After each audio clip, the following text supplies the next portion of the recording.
Joe will. Excuse me. Okay. The July 17th, 2018 zoning board adjustment meeting is called to order. First thing we're going to do is have a review of the meeting minutes from last month. Where we could take a quick look.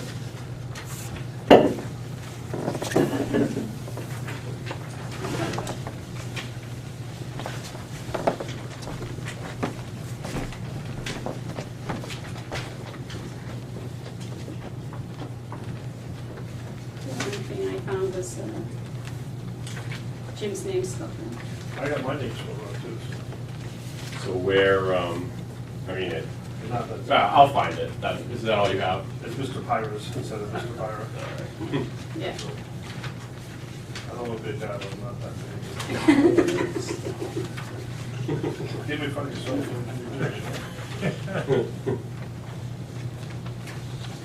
Is there, Make a motion to accept the minutes of June 19th zoning board meeting. I'll second. all in favor? Aye. Aye. Abstain. Okay. All right, meeting minutes out of the way. Do you want to? We've got all 5 members. Right. There has been a request from the folks who are under other business who have a motion for rehearing to go first because there's no deliberation. They expect it to go quickly. Okay. You know, that's Any up to problems the board. with that? Okay, so we will go on to the motion for rehearing.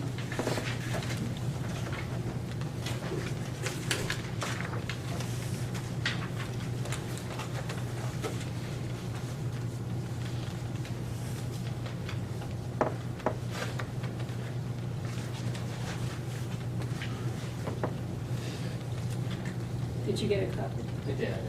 Okay.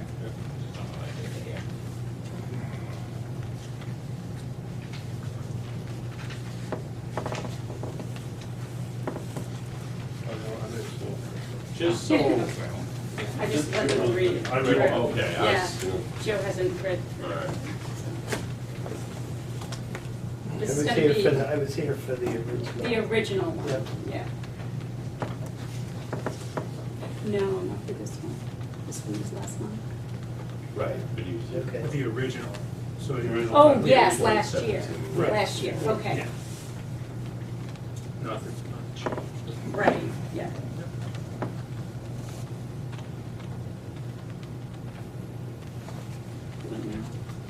So this piece of it will be a closed discussion amongst ourselves to discuss whether we will have a rehearing of it.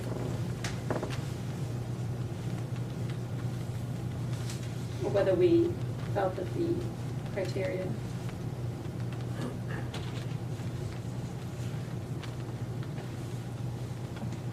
Or not.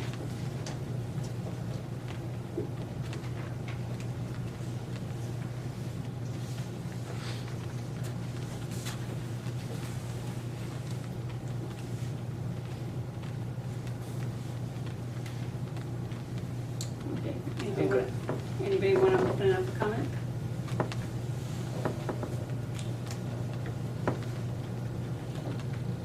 Sure, I think we should rehear it. I still believe that the change they were seeking did not significantly change for what was originally approved the first time you guys looked at it.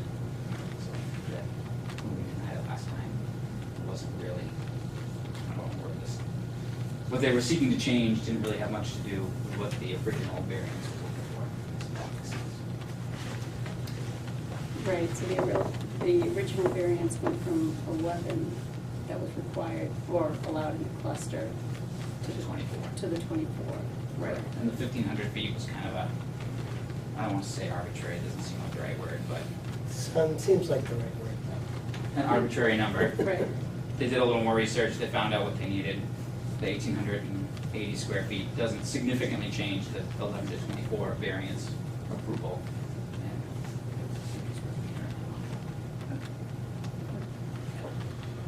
And sure.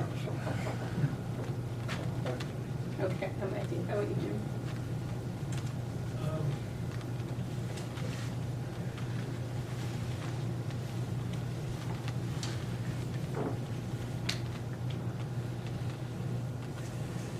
I agree with what you said, as far as the need for rehearing.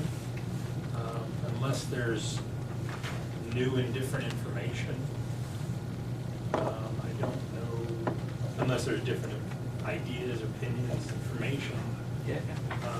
is there a need for a rehearing?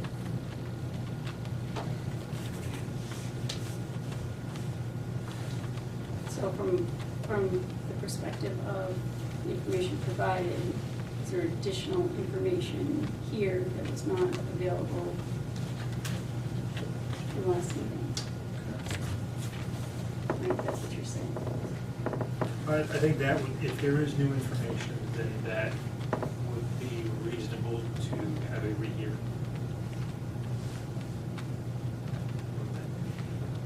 Because there was a lot of information provided, and I think it was very well presented. Mhm.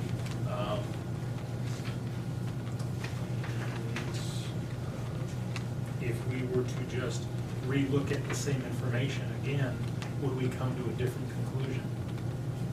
Do you feel there's a better understanding of it in light? Like, I felt like there was some confusion over what we were talking about that night. I didn't. Okay. But, I mean, I could see, I mean, there was a lot of information. And as far as what we were actually, what they were asking for, how that changed, what we were voting on, I guess I could see how that might be a little I mean, we did make it, way, but I personally didn't think that it was. we did make an effort to go through each of the criteria We as did. well. I mean, like painfully so.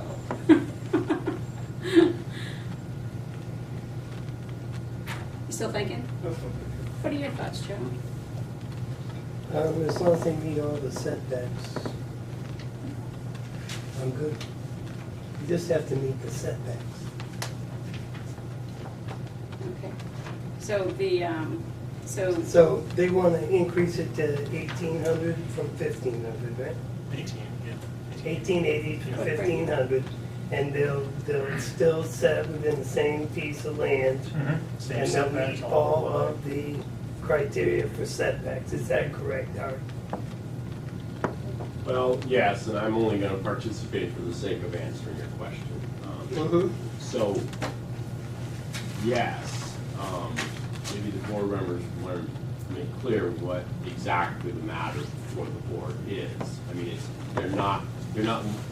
you guys don't have a question right before you as to whether to grant. right, It's just, we're talking about a rehearing. right. Right, it's like whether to grant a rehearing, not Right. whether to grant the variance itself. Mm-hmm. Yeah, okay. Okay, then I would vote for the rehearing. Eric? Just with a rehearing? Okay. Then let's put it to a vote. Do I have a motion?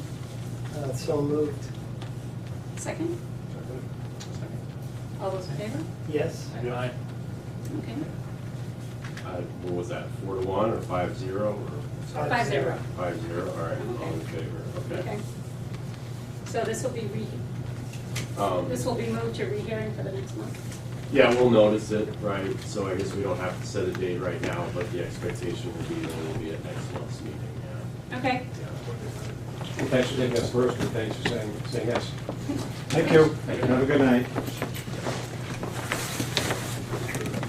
Okay. Next up, case 1801, Doug Rollins. Come on, stand up, Yeah, tell us, yeah. oh, do we have something to, they can put that? I gotta stand. I gotta stand. Gina, I gotta There's stand. an easel right there behind your cabinet, Dari, I believe. Oh, it's that one right here. Yeah, I think this, Ah, yeah. well, there we go. We If we got could just use easels that. everywhere. Easels everywhere. Thanks, Joe, I was looking forward to holding it. You can feel free. Little bit of Although, van- it's right in front of the camera. I think it needs to go over Yeah. this side. Yeah. Okay. Oh, Even the video recording?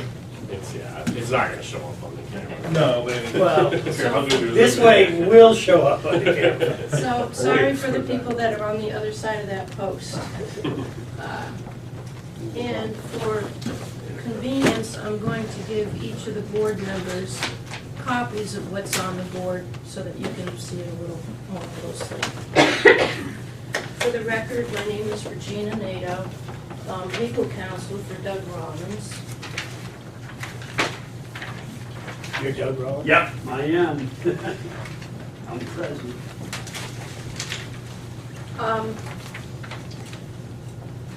So, the reason that we're here this evening, as you know, is that Doug came in several months ago to get a variance to put in a second residential apartment at his property at 450 West Main Street. He was granted the variance. He then commenced work on converting it, and the Board of Selectmen appealed the granting of the variance, requesting a rehearing. Included in their request was a statement that the board didn't make definitive findings on each of the 5 criteria, claiming that Mr. Rollins had created his own hardship, and claiming that this board did not consider other allowable uses within the zoning district. Because this is a rehearing, I will incorporate into the record what was previously argued before the board, but I'm going to give you a complete point-by-point presentation on the 5 criteria. Last time Doug was here, he wasn't represented by counsel, and he didn't perhaps cover every single base. So given that this is potentially subject to appeal, I want to cover every one of those bases with your accommodation. I'd like to start by describing this property, the neighborhood, and what's unique about this property. What you can see in the tax map, which I've attached, I don't want to put my back to you folks, but at the top of the page you'll see across, our property is lot 11, highlighted in green. Across the road you'll see the entire area is zoned village residential and is largely dedicated to the school district. Over to the east of that, it's still village residential. If you look on our side of the road, we are in the general commercial area. And if you look at my red line, which starts on the east on this green lot, the commercial district goes around down to the river and the town line with Northfield and continues to the west. To the east of this zoning district is the mixed-use zoning district. So across the street we have village residential. To our east is mixed use, and to our west and the district that we're in is general commercial. That being said, however, the actual uses of the property in our zoning district in the immediate area do not reflect the zoning characteristics for this district. I've highlighted in blue all of the properties to the east of us, which constitutes about a block. Every one of those properties is a residential duplex, which are not allowed in this zoning district. The one in green to the east, which is in the commercial district, which abuts the mixed use, is actually a mixed use property, which is not allowed in the commercial district, but it's both a residence and a jeweler's store, which I think was mentioned by one of the board members at the last hearing. To our west, those are true commercial properties, most of which are housed in buildings that were formerly residences. So the character in the immediate area is whether their commercial uses are residential they seem to be working out of structures that look like houses. So what makes our property unique is that regardless of the classification of the zoning district that we're in, the actual uses of the property, a significant way down the street to the east, is all double residential. Across is a completely different zoning district, and to our west is all true commercial. So we're bounded on three sides by three completely different uses.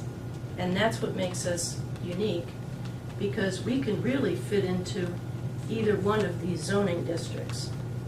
And it's noteworthy that the use of the property, when this variance was granted, before the variance was granted, it was operated as a limo place, a youth center, and one residential dwelling. So it was already a mixed-use property. All that Doug Rollins was trying to do was flip it so that there were 2 residential units and 1 commercial unit. So to continue keeping it as mixed use. So there was a lot of discussion had about what his thought process was for doing this, and he took into consideration his commercial tenant, which is a youth center, and, you know, doing minimal impact with something that would be conducive and safe for the kids that are going. Now, I don't say that that's the controlling reason why you should grant a variance, but I am saying that that's a consideration that would go into some of the criteria. So, the long and the short of it is, the variance we're requesting is to be able to convert one of the 2 commercial units to a residential unit, so there will be 2 residential and 1 commercial. And if I can go through the criteria, I note that there was a recent Superior Court decision just handed down 3 weeks ago where a code enforcement department appealed a decision with the town of Meredith. And a lot of these issues that were raised by your Board of Selectmen were addressed right on the head here, okay? So the request for rehearing said that there was no discussion or deliberation as to what constitutes whether or not we comply with the spirit of the ordinance or whether or not it's in the public interest. And I know one of the board members, according to the minutes, said, you know, we can't just look at what the table of uses is, because then nobody would be able to get a variance. And that's exactly what the Superior Court said in the case in Meredith. You know, the reason we're here is to see if we can get relief, if our property is unique enough and we don't adversely affect others. So whether or not something is within the spirit of the ordinance, the purpose of this provision is to allow commercial uses. That's what's stated in your zoning ordinance, to allow a broad array of commercial uses in this district. This site is dedicated to a commercial use, but it's always been multi-use, and we just want to swap the percentages of them. So we're not taking a commercial property off the market, so it's not contrary to the spirit of the ordinance. The court case that I just referred to just clarifies exactly what means the public interest, and that is whether or not what we're proposing to do is going to be adversely affect the neighborhood. And in this case, or be uncharacteristic, with what the existing neighborhood is. And what you can see is, we would be right next door to all of these. They look very similar. On this side is a car sales place, okay? The exterior of this building, which you renovated, will look no different whatsoever from what the pre-variance site looked like, okay? The second prong as to whether or not it's within the public interest is whether this will adversely affect public health and safety. That's where this consideration of what the other uses on the lot, you know, falls into, at least within this lot, and the fact that you're across from a school district. This is a much lower intensity use than what that unit was put to before. So for that, because we're leaving a commercial unit on the market here, under the tax rules, because we were already mixed use, because we're not gonna change the character of the neighborhood, and because we're not gonna adversely affect public health and safety, but improve it, we meet those two criteria. Then, with regard to substantial justice, and the court again clarified this, which the standard for that is, does the town have that much more to gain by preventing us from doing this than what the loss would be to Doug? And is what we're proposing to do substantially similar to what's in the neighborhood? I've already answered the second part. These are all residences here, all to our east. And again, we were already multi-use. You know, the town, all we're talking about is one unit which is outside the fringe of existing non-conforming uses. We're already in non-conforming use. So we're not changing anything. The loss to Doug is defined as a good use of this property that blends well with the neighborhood, both sides of this neighborhood, because he's smack dab in the middle of this. And again, he's not changing the style of the neighborhood. Now, when it comes to hardship, and this is really important because I know you know that there's two different standards for hardship. And in the old days, it used to mean that you can't do anything with your property without getting a variance. And we can all sit here and say, we already know Doug can do something with his property. But that was the old standard. The new standard is based on the facts of this particular case and this proposal. Is there a reasonable basis to apply the limitation in the ordinance? And I submit that because we are surrounded on all sides by different uses, but our proposed multi-use blends into both of them, that we do have a unique characteristic. It doesn't make sense to arbitrarily say, well, you can have two commercial uses in one apartment instead of two apartments and one commercial use, when under prong B, the question is this a reasonable use of the property? And it is, because we do have commercial use and it's always had residential use on it. So, in response to the appeal that was brought by the Board of Selectmen, I would say that you did address all of the criteria. You were not required to give written findings on all of them. But given the fact that this might go to appeal, I would ask that you do in this case. I think that the suggestion that you should have looked at all the other allowable uses in the zoning district is just hands down refuted by the law. That's not your standard. And I'm happy to answer any questions. I think too, I'd like to just interject a little bit. At the end of the day, we're just trying, my mom lives upstairs in an apartment. I've been in there since I moved into the building. I met your mom, a nice woman. Yeah, thank you. She's a nice lady, I hope so. At the end of the day, you know, we're just trying to make use of this property so it works for everyone. The Pemmy Youth Center moved in, my mom was upstairs, we had a limo. It was funny because when we first went to put the Pemmy Youth Center in, they were all concerned about the congestion of the parking lot because I had a limo service type thing in there. We got rid of it. Now there's one tenant, a local guy, a fireman that's living in there.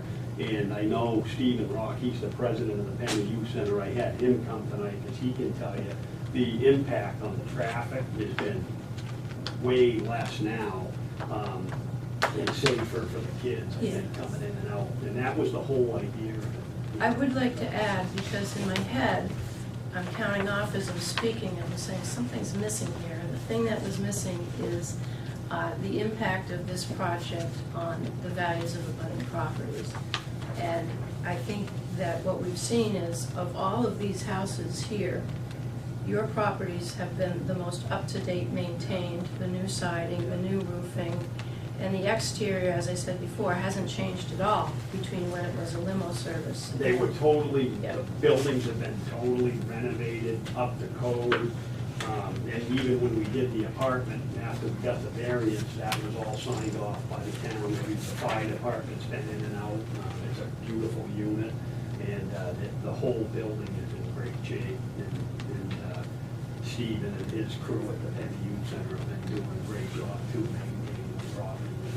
It's a beautiful slot for the kids. So, Do we have any questions? Is there anybody else that would like to speak? I'd like to speak. I'm Scott Davis, Tilton resident. Stand up. I support Doug. I think that, I read this in the paper that you were having a rehearing on it, and I questioned why you were having a rehearing on it. And then I come and I read the Board of Selectmen's letter, and I clearly understand now what's going on with the history of the zoning board before that resigned because of the select board. And with what Doug does, I mean, the building looks good, he keeps it up, it's across from the school, he's willing to accommodate the Pemmy Youth Center. They were looking, and there's no better place than right across from the school system.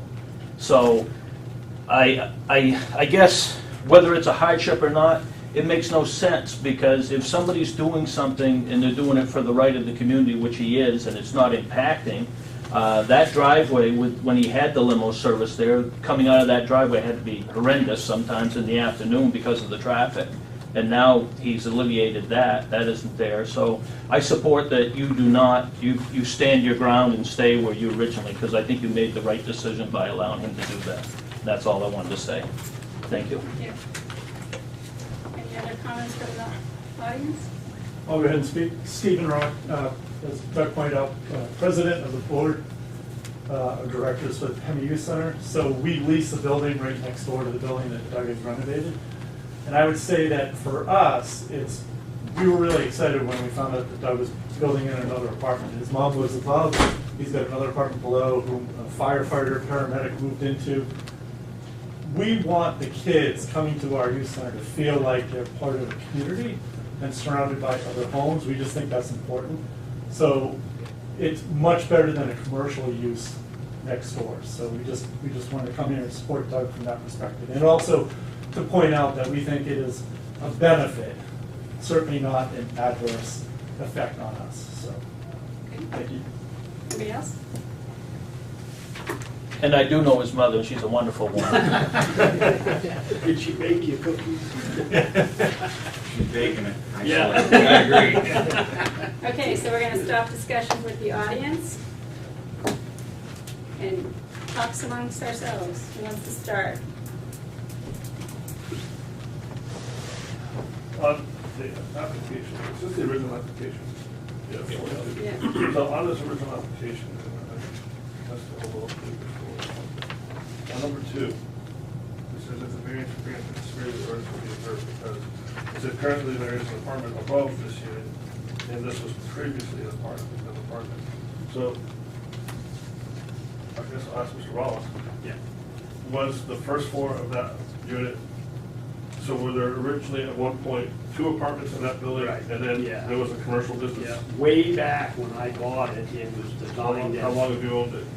since 2003, 3 or 4. Yeah. It was originally built as a 2-bedroom apartment, and at the time, there wasn't a lot of need for the apartments. I had my real estate company in the main building where the youth center is now, and a financial company moved in there. And then he later on, he bought a transportation business that worked for the school district. They picked up kids that couldn't ride the school bus. That's how it started, and then it morphed into this big airport shuttle thing with a lot of traffic. But originally, yes, to answer your question, it was built as a residential apartment. But it was 2 separate units? Correct. So it would be Yeah. Joe Smith? Correct. So it was, And Monterey? Correct. I'm just using that. Yeah. At the time, it was. yeah, so there's a bathroom and kitchen in the bottom. Yeah, floor and- yeah, it was like an efficiency type thing. It didn't have like what it has now, but I just put it there, but it had a little area for, cooking area and stuff. How many parking spaces are on that property? Oh, God. We went through this, we had a site plan done on it. There's a ton of them now. There's quite a few. There's got to be at least 15 or 20, I would think. Basically, At least. it's a 1-bedroom apartment that we look for Yeah. variance. This is the one he had from So the first we're decreasing the 11 number. spaces. 11 spaces. Which Okay. technically isn't a ton. Which, I'm just saying. How many of those are dedicated to the youth center? All of them, but 2 or 3. 3 are being used for the So we apartment. would only have 3, well, 1 would be used for the apartment, and 2 would potentially be used for a commercial property. If it was commercial, Right, correct, Yeah. yeah. you don't have parking for a commercial Right. property. That's my first thought. Yeah.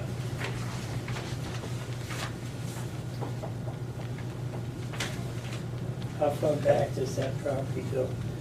Well, I own both parcels, I own the 1 acre. A, the front and B? Yeah, and so it, basically, I own all the way from the main road, all the way back to the river. So parking isn't necessarily an issue.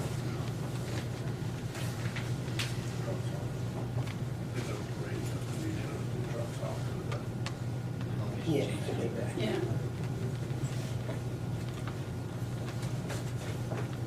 I think one of the things that the selectmen may have had issue in our discussion is we kind of started going through the things that we couldn't do.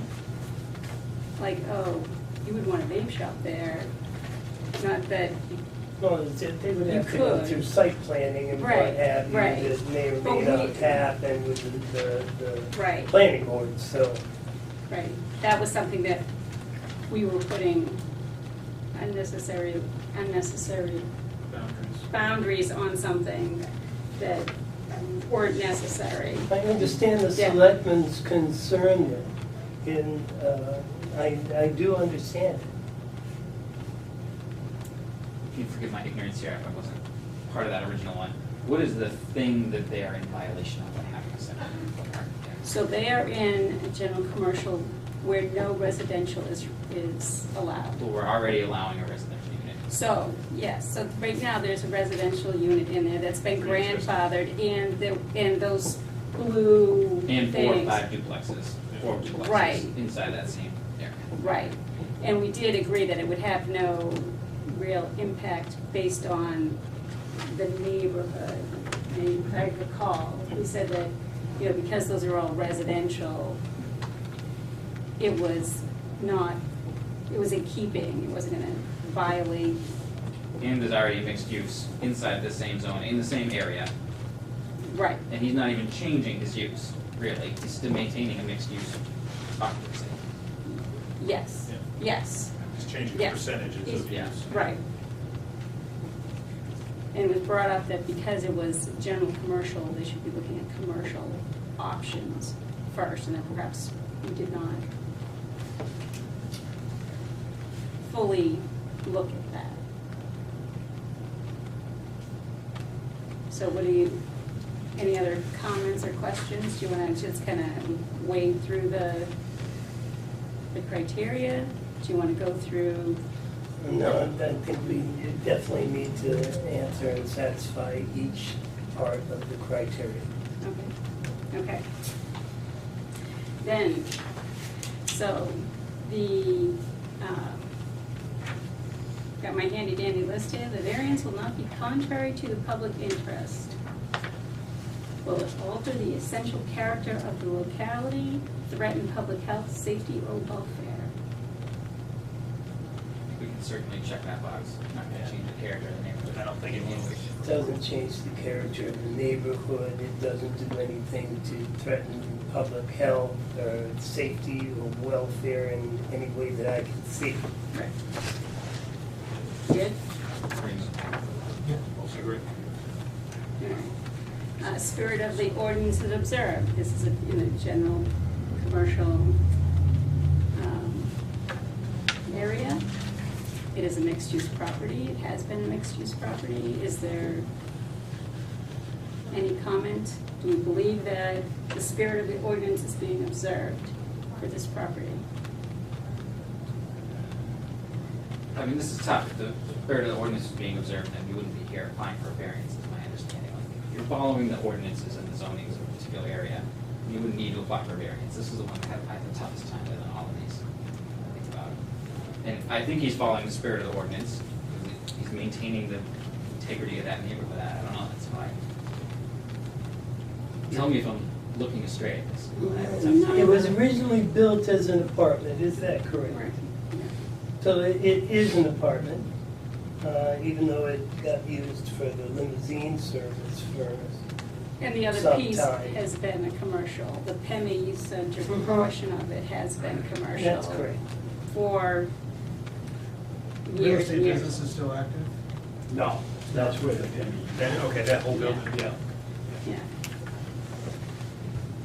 So it has been mixed use, go ahead. I was gonna say, I mean, I brought this up earlier, but at one point, and I don't think the zoning has changed on this property since Mr. Rollins has owned it, but at one point, there was 2 apartments there. And I'm not usually one to say, well, just because I let you do it yesterday, you can do it today. I'm usually one of those believers, but at one point, the town had, you know, it may have been, I hate to use the word grandfathered in, but there was, there's no other word here, but at one point, there was an allowance on this property, whether it was in, what's that word? Compliance. It was allowed Yeah. to have 2 apartments, 2 residential units in a commercial on the same lot. Okay. When did that, those apartments go in there? 2000, probably a year after I bought it, 2000. He's asking me. Oh, the new one or the? No, not the Penny, the 2 apartments, 2004. 2000. The year I bought it, those, No, No. he's asking before, how long was the apartment before the Penny came in? How long had there always been 2 apartments there? You said when you bought it, there were 2 when I apartments. bought it, there was 2. How long before that were there 2 apartments? I don't really know, to be honest with you. So it's been But it quite some was time. mixed use when I bought it, and then somewhere down the line, the zoning changed while I owned it. It went from mixed use to commercial after I bought it. I'm pretty sure. So that would be the reason for Why you would have had the 2 residential. the mixed use, the 2 residential, that's how it became allowed. If that is indeed a fact. Yeah. I don't know when the boundaries of the district were drawn. You know?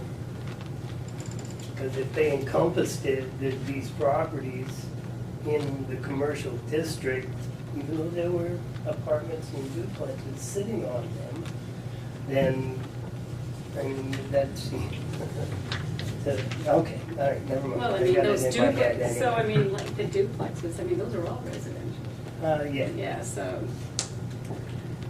why the line wouldn't have been. Sorry, Yeah. I don't have a clear note in my notes for the minutes here of how you guys stand on the spirit of the ordinance. I'm sorry, I'm getting a lot of. So we are still there, talking about we're it. still Okay. talking about it, so, but we, We haven't come to that conclusion. I think we're going that the spirit of the ordinance is observed based on the historical use of the property. Okay. Did you?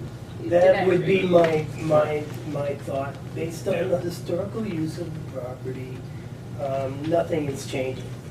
Yeah, I would agree. Are we all comfortable with that? I'm in agreement. Okay. So Okay, I get that you're all in agreement that it meets the spirit of the ordinance, but based on the historic use of the property, it doesn't quite match with the spirit of the ordinance. I mean, it seems like the fact that, some of the other comments you made, the fact that there's residential all around, that seems to help satisfy the spirit of the ordinance criteria. And I guess the point is that So- you agree that the criteria is met. that the Right, so, criteria I is mean, it met. doesn't change the. But the reasoning for it is as important.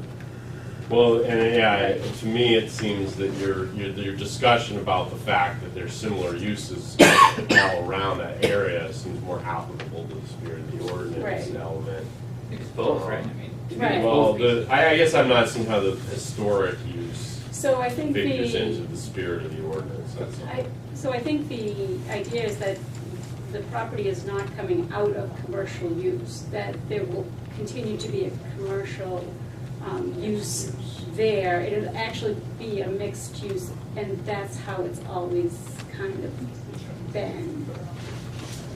Correct me if I'm wrong, but renting an apartment is a commercial use, is it not? That's a good question. I think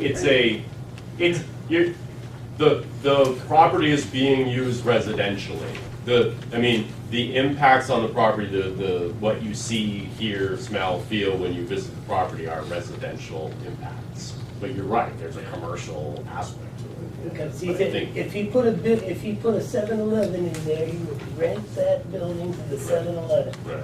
Instead, he's renting that building to somebody who's living in the building. But I think from a land use standpoint, you have to accept that everything has some commercial aspect to it, even, Not my house. Okay. right. Almost everywhere. Okay, substantial justice is done. Is it,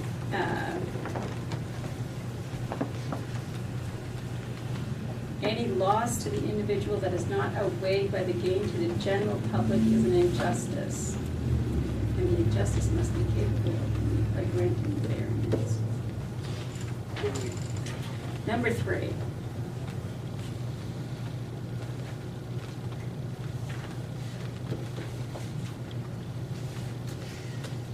So, from a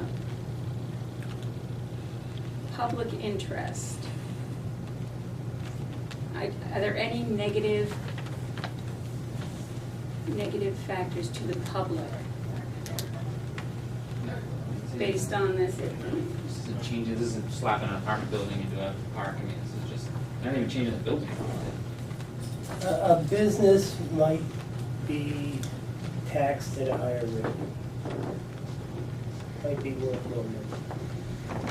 So if the taxes on that piece of property were to go down based on it being a residence instead of a business, and I'm assuming that we all live in Tilton, then I can see where the general public injustice doesn't seem to quite fit, but there would be an impact on us as taxpayers. Well, let me ask this question.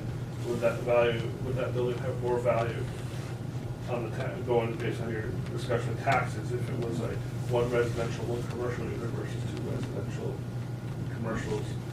Depends on the business that they would put in there. Throw in, if it's a commercial residential on upstairs, I think it is, and then the commercial downstairs, and it can't be, it sits vacant for years to come, does that lower the tax value? Just using your discussion point, If you can't find a tenant. Not as a residential piece of property, it doesn't lower it. Right, but Just because there's nobody right now, living we're there. in a market where residential demand is high. So the demand for that, so the chance of it being vacant for extended period of time seem lower, and assuming that they sign a lease, it's not month to month. But would that tax value, would that value of that building be higher versus a split use or mixed use? It wouldn't be, if it was a residence, it's worth a certain amount of money, Regardless of whether it's occupied. regardless of whether it's occupied. What if it was commercial? There's a formula that the assessor uses, it's based on square footage, it's based on, What if it was vacant? it doesn't make any difference if anybody lives there. Well, Your if it was house- vacant, is If that you're looking to commercial? buy a property, if you're looking to buy my house, even if I'm not living there, okay, it's still worth a certain amount to the assessor. Right. If it was a vacant commercial property though, like if it was an I think the distinction here is, I'll say, injury to the public as opposed to decrease in value of surrounding properties. Those are two different things. I think this seems to be more talking about possible decrease in value to surrounding properties, which is another of the variants.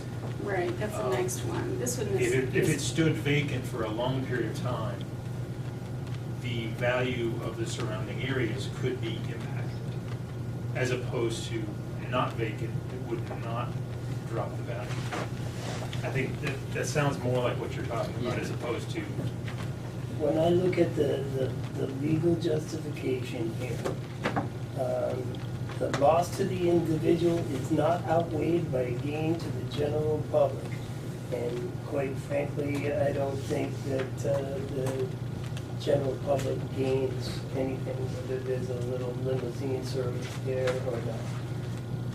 So there's no difference? No. Yeah. Okay, Maybe this is just me talking things out and I had to get it straight, but I don't see how really that the general public is hurt by putting a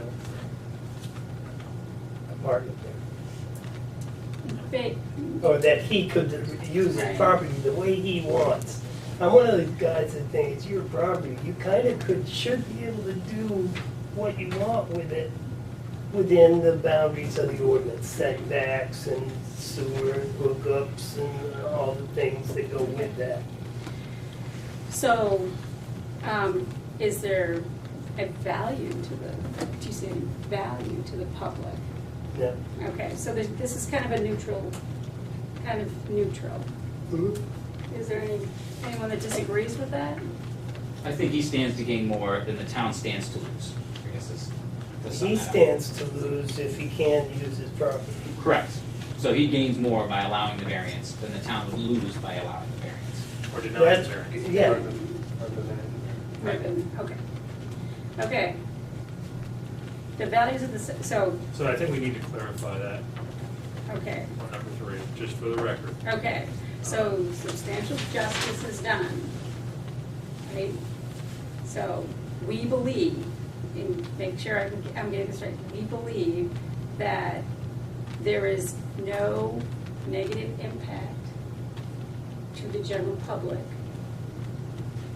by allowing this variance. True. true. Okay. All right.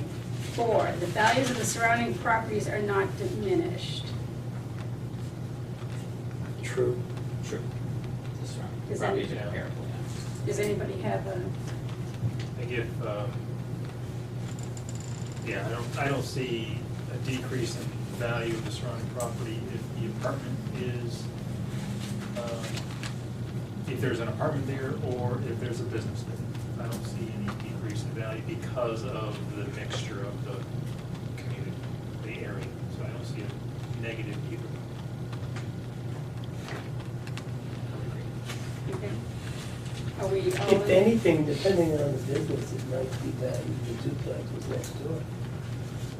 He put in a strip club. I don't think he could, but I Yeah, mean, I Yeah. think there that would brings be in other issues. some Yeah. things Right. that he could put in there, potentially, There is that that would devalue the possibility. Right. I building. think And that's that- fair to say, and there is that- that possibility. And that's where we started putting boundaries on, where, but you're right. Mhm. If there. I'm not gonna specifically cite strip clubs, but there's a lot of things that he could put in there that might devalue the duplexes. Right, but in general, the value of the surrounding properties are not gonna be diminished. That's especially You in the agree? area. Okay. Okay, here's the one I always have trouble. Literal enforcement of the provisions of the ordinance will result in an unnecessary hardship. So, the way I look at it is, it's a general commercial district. It was one business, or 2 businesses and 1 residential. To change from 2 businesses to 1 residential to 2 residential, 1 business, to make that change, I know we're talking about percentages, but we're making a change away from the zoning ordinance. The literal enforcement of the zoning ordinance would cause him hardship, unreasonable hardship. And that's the question I struggle with. Meaning, if to stay a commercial, that lower apartment, the first floor of that building, to stay commercial, what is the true hardship? So I guess there's the other piece of it is in the use is reasonable, right? Uses The are, apartment is a reasonable use. what he's asking for is a reasonable use, given the Given the surroundings. yeah. surroundings. And the, it's not truly deviating from the, what he's, the commercial aspect of the ordinance. I mean, it's still gonna be commercial, right? So he's not A really. smaller percentage of, but there is still gonna be some commercial aspect of the property for. She's not deviating from what it's currently being used as. The whole block of the property is mixed use. He's not even changing from its current use, that's that Kevin like. Right. He's still using it what it's being used for, correct? I mean, and if you said, okay, it can only be used for strict conformance, you'd have to then take into account, can he actually do that based on the earlier discussion about parking? If you have the Pemmy Youth Center requiring X number of spots for parking, you have the apartment that is required. Well, I know for an apartment, for a residence, you have to have Two. at least two parking spots. Two per apartment, I believe, is the. So if that's the case, that apartment would take two. I don't know for business what it's required. But the size of the lot Well, and the available. business would be based on square footage and what the use was. So for instance, a restaurant Okay, would have to have so many seats, so many spaces for every seat, and plus staff and things like that. right, So if it's a residential unit, Right. each residential unit, I don't have my book with me, so I apologize. But I believe it's 2 spaces per residential unit. okay, So, off-street parking, so I think they said there was 11 or 12 spaces there. Right. Now if you have 2 units there, you're losing 4 spaces in right. there. And I don't know what the Pemmy Youth Center, so Well, as a commercial But unit. it's based on the square footage of that building, not necessarily what the use is, but Right. it could be. If I could Yeah. just, so there was a recent site plan approval there in the last couple of years for the Pemmy Youth Center, and the planning board determined that there was sufficient parking for both the Pemmy Youth Center, the upstairs residence, and a downstairs business. So it would seem that if that business is going to a residence, my recollection would be that that business downstairs would have required at least 2 spaces. So there shouldn't be a net impact, Okay. loss of parking space. Okay, Yeah. no, but if you wanted something, a daycare Mhm. in there, Right, you could be in trouble with You could- parking. you could be in Absolutely. trouble with Yeah, parking. there are commercial uses that would not work because of the parking limitations there. That is true. right, So, and I think this is going back to Board of Selectmen's, the letter is, last time we talked about this, we were very limited in the businesses that could be there. We looked at a few different businesses and said, yeah, it could be very difficult to get a business in there right, because of the proximity to the school, the Pemmy Youth Center, so forth. right. The parking brings up another good point that could make it even more difficult to get a reasonable business in there, reasonable meaning good for the area. So I think that speaks to the hardship involved. I mean, it definitely, to put a residence there is easy. Yeah. It's a no-brainer, it's already happened. To put a business there, that can be vacant for a long period of time and could be more difficult, not impossible. And I think that's the Board of Selectmen's point, is it's not impossible. And we jumped right to, last time, we jumped right to how difficult it would be, therefore it's hardship done. So if you talk about the uniqueness of the property being across from the school would potentially deter some businesses, the parking issue, there could be, in trying to put, and it's not that he could not put a commercial business in there. A business could go in there. A Yeah. business could go in there, but it does limit, because of the property, I think, the type of, I mean, you're not gonna put a restaurant in there. No. And you're not gonna put, I mean, there's things that you can't put in there because of the property and the size of the property. But again, going back to the Board of Selectmen's letter, statement was, this was a this, part of this limitation, and the school has nothing to do with, but the Pemmy Youth Center adds to the difficulty of adding a business to this property, or putting a business back in this property. The Pemmy Youth Center is something that he implemented, or he brought, he did it started. himself. Yes. Yeah, Right, So right. if, and they might not be there next year. yeah, we Right. don't know. I'm hoping they are. Yes, but- yes, exactly. No, but I mean, so, Um, right. So the point being is, So is that the hardship, though? Do you think that that's the hardship, that the fact that the he brought heavy it use? up, I guess the point that they made is, he brought on the hardship. Why should we alleviate that for him? I guess that's my understanding of what they're saying. But is that the hard, but my question is still, is that the hardship? Because from what I see is the hardship is not that the Pemmy Youth Center is there, but the facility limits the type of business and the amount of parking that's available there, limits the business, the commercial aspect of that piece.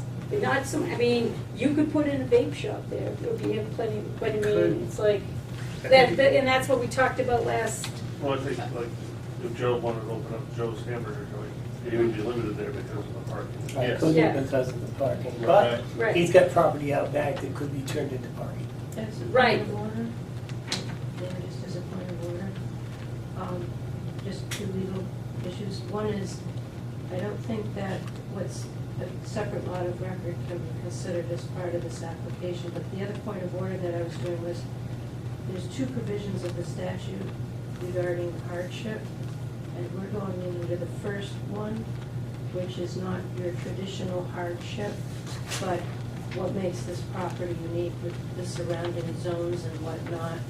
And given that, would it fit into the neighborhood? Is it a reasonable use? So we weren't harping on the second old traditional form of hardship, which meant you can't do anything else with the property. Well, according to our criteria, we have to discuss it. To me, go ahead, Matt. the Pemmy isn't the only thing that creates the hardship. That might add to it, the fact that that exists, Yeah. but to me, that's not the thing that No, causes it's it. not. So it's semi-moot point in my eyes. Like, Yeah, it's not a spot that, to me, lends itself to a business. It's in among duplexes.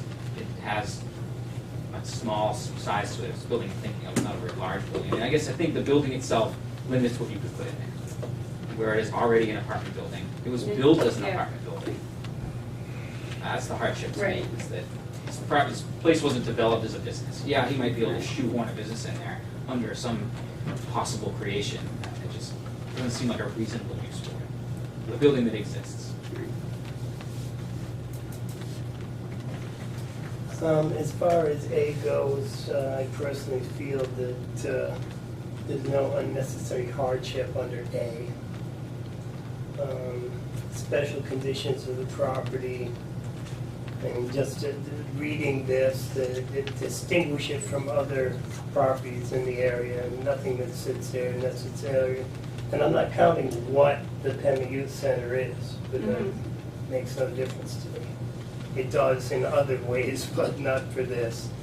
No fair and substantial relationship between the general and public purposes of the ordinance provision and the specific application of that provision to the property. It's already an apartment. So I don't think there's any substantial relationship between the general public purposes and the specific application. I think the proposed use is a reasonable one. It was already an apartment. It's a small building. I mean, you're not going to put in a 300-seat place. Under B, that's the stickler. What distinguishes this from other properties in the area? And why can't it be used in strict conformance with the ordinance? Because if it can't be used in strict conformance with the ordinance, that's the only reason that we can grant a variance. But Attorney Neto is saying that the applicant It's is either seeking one. to satisfy the hardship criteria by meeting A, not by meeting B. Right. So if the criteria in A are not met, then you could do B, right? Yeah, well, I don't think that No, right. the A, that was my first statement. I think A is moved, you'd have to go down to B. I don't see any special things about that property that would automatically qualify it as a hardship. You can put a business in there. Not an ideal situation necessarily, but then, so how do I go down to B and justify that one? Although I would say that because it is a mixed-use property in the middle of a commercial and residential thing, that it is a unique property. The property, the creates special jewelers, the conditions. jewelers has the same thing going on. They have a house and a business on the same property. 5 lots down. Right. I mean, isn't So it's forcing not somebody, and it might be unusual. my misunderstanding, isn't forcing somebody to shoehorn a business in there? I mean, that's a hardship. To say, yeah, hey, this building isn't ideal for a business, but you gotta put a business in there. To me, that's putting a hardship on someone. And I don't know if I'm Well, that's really how I interpreting that. why I wanted to work on B. If used in strict conformance with the ordinance, it distinguishes, let's see, special conditions of the property that distinguish it from other properties in the area. The property cannot be reasonably used in strict conformance with the ordinance, and therefore variance is necessary.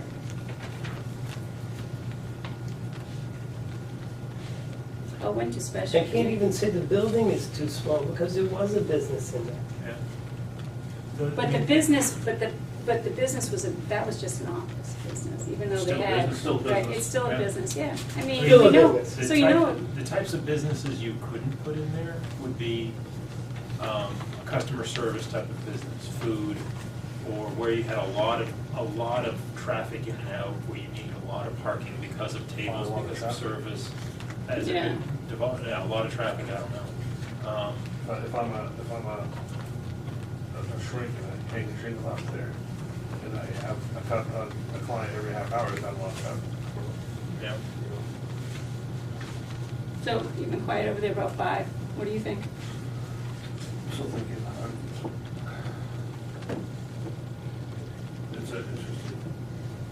it's an interesting situation, because if you go further down, I believe map R26, I believe there's another business across the way that has a residential use and a commercial use. You have this lot, but then it just popped in my head that, okay, these 4 lots, if they're sold, do they have to get a variance? Be a residential. It'd be a residential, if the, They're already residential. You're not substantially changing the but technically, property. this was technically residential, so all we're looking to do is add a second residential unit. It's not substantially changing the property. To me, that's, I like. He's changing the use in that building. But it was already, at one time, had 2 units in it. Yeah, but it wasn't the last use. No, I know that, I mean, you abandoned that use, so I get that. One thing I've learned in dealing with this kind of stuff, and I want you to know I hate lawyers. But lawyers, You seem it's very well nice. known, no, it's well known that I hate lawyers. However, lawyers and judges who are also lawyers look at the exact wording of the law and make their determination on that. And, you know, that's the criteria. And the only criteria is what is the law. I don't understand. If this goes to court, just because we think that we thought that, and it doesn't make any difference. If there's certain parameters according to the RSAs that we have to fit this into. Now, I don't know, personally, I have no legal representation. I have a lawyer who's telling me one thing. I can get a lawyer to tell me anything. And I personally would like to confer with legal counsel, because I want to do this right. And I hate spending money on lawyers, even worse than I hate lawyers. But, Okay. So, I mean, I'm not, I'm sorry, Mr. Jessamine, but that's extremely abrasive language for a Mhm. meeting. yeah. if I've hurt your feelings, I apologize. Okay, so to get back to the piece at hand, okay? We need to understand, do they meet the criteria for either A or B? We will then go through all 5, we'll have gone through all 5 criteria, we'll put it to a vote, and your note about legal counsel is taken, but I don't think that at this point in time, we can do anything about that, Okay? okay? So, for the for the purposes of the unnecessary hardship means that owing to special conditions of the property, it distinguishes it from other properties in the area. No fair and substantial relationship between the general public purposes of the ordinance provision and the specific application of that provision to the property and the proposed use is a reasonable one. So this is the A. Would you like us to comment on it? Yes. To me, that, I just want to read this because Go I ahead. read it in my head, I had it in my brain here. Unnecessary means that owing to special conditions of the property, distinguish it from other properties in the area. I think that by forcing it to meet the criteria, takes it away from what the properties in the area are. I think that's a hardship. The other properties in the area are residential properties. So by forcing it away from that, we are causing a hardship. That's the way that I read that. Whether else Okay. sees that way. And so by allowing this to be an apartment building, based on the other properties in the area, we are not causing any hardship on the general public. We aren't doing anything against the general public by doing that. Okay. That's the way that I read it. All right, Eric, do you have anything? Nothing that I can add that's substantial about the Okay. conversation at this point, staying here. Okay, have we beaten this today? No doubt. All right, all right. We have satisfied our requirements, okay. But have we agreed or made a statement on number So, 5? in order for us to pass the variance, we have to, our vote, if we don't agree with any one of these 5, right? So I think we're still We on have to number vote, 5. no, we have to vote no. But we can, I mean, so we have to go through each of the pieces of it. We don't have to be unanimous on all 5. But when you vote, you have to agree with all 5 or disagree with one of them, one or more of them. right? But I think Mr. Engel's point is that, let's just let's say the variance were denied, or, Yeah. then he's feeling that there may not be a statement in the minutes substantiating why. We've done all four, 1 through 4. We haven't said definitively regarding number 5.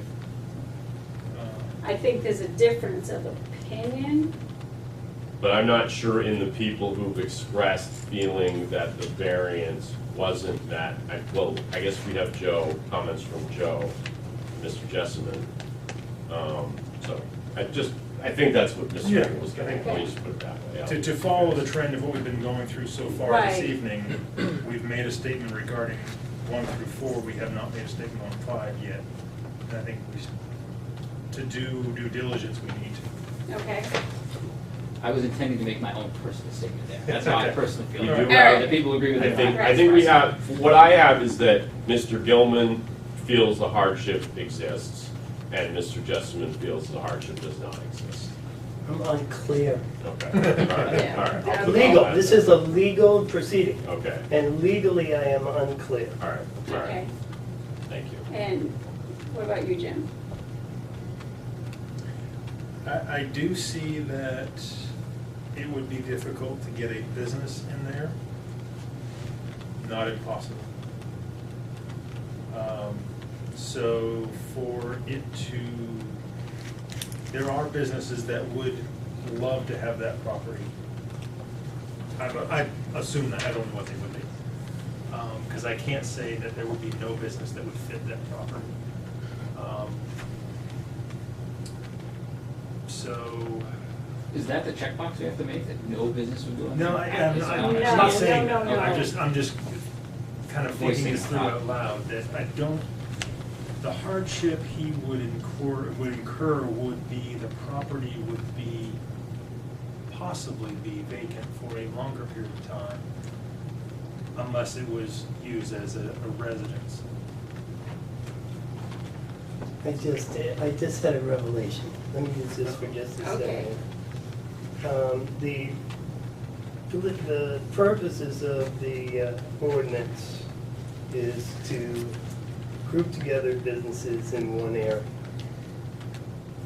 Specific application of that provision to this property would present an unnecessary hardship in my mind, based on that.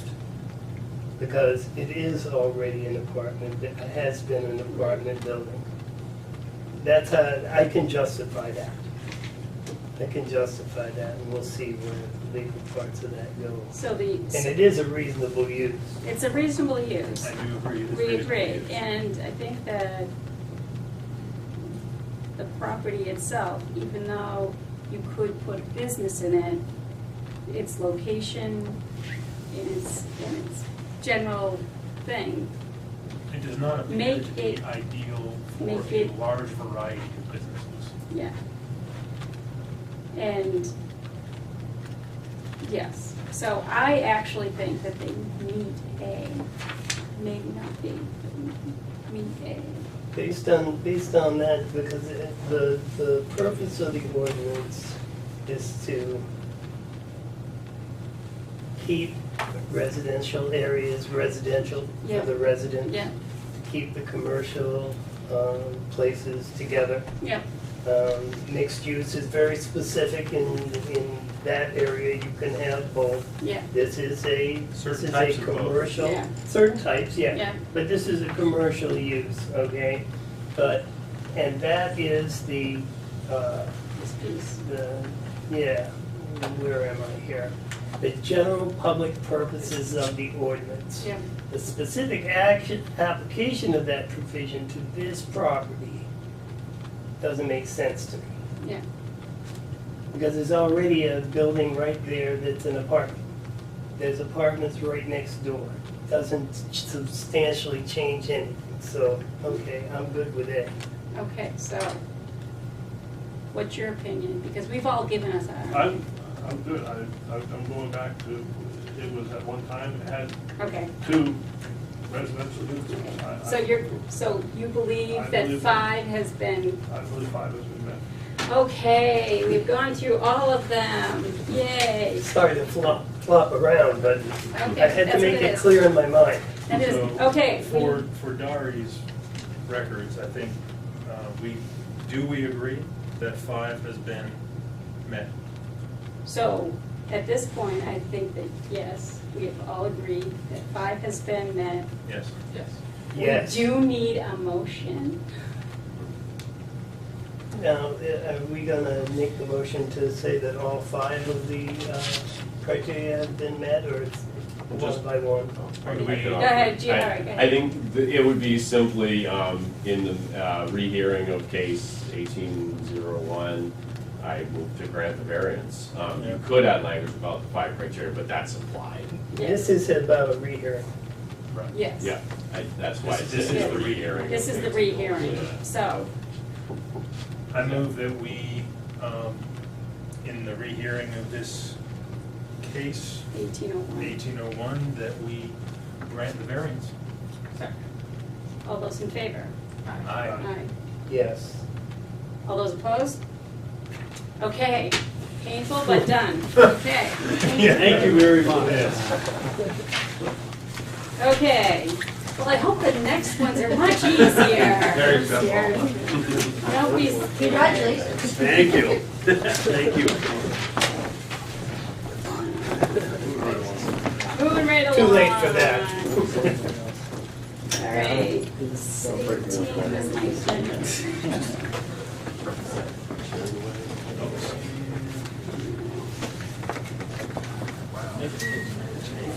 1804.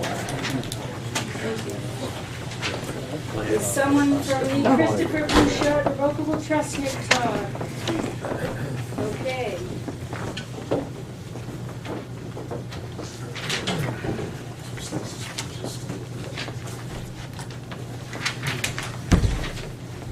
Good evening, members of the board. Attorney Greg Michael. I hesitate to call myself an attorney. I get, in the interest of full disclosure, I think I will. It is a pleasure to be here, and I enjoy coming to zoning meetings, and I was very interested in your very in-depth discussion of the last case. That's relevant to this case.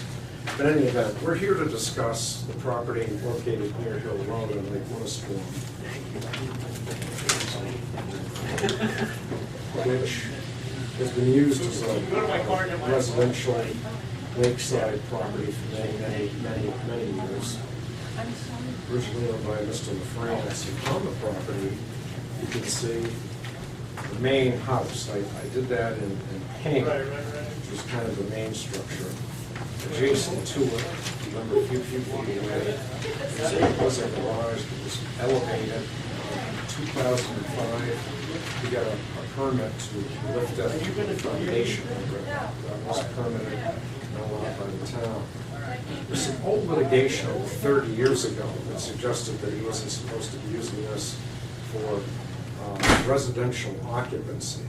There's no reference as to ADUs, there's no reference as to the type of residential occupancy, whether it would be overflow, him using it himself, renting it to others, and I think that was one of the town's concerns at the time in looking through the litigation. But again, it's not crystal clear, and I don't want to make a representation that is unclear to the board.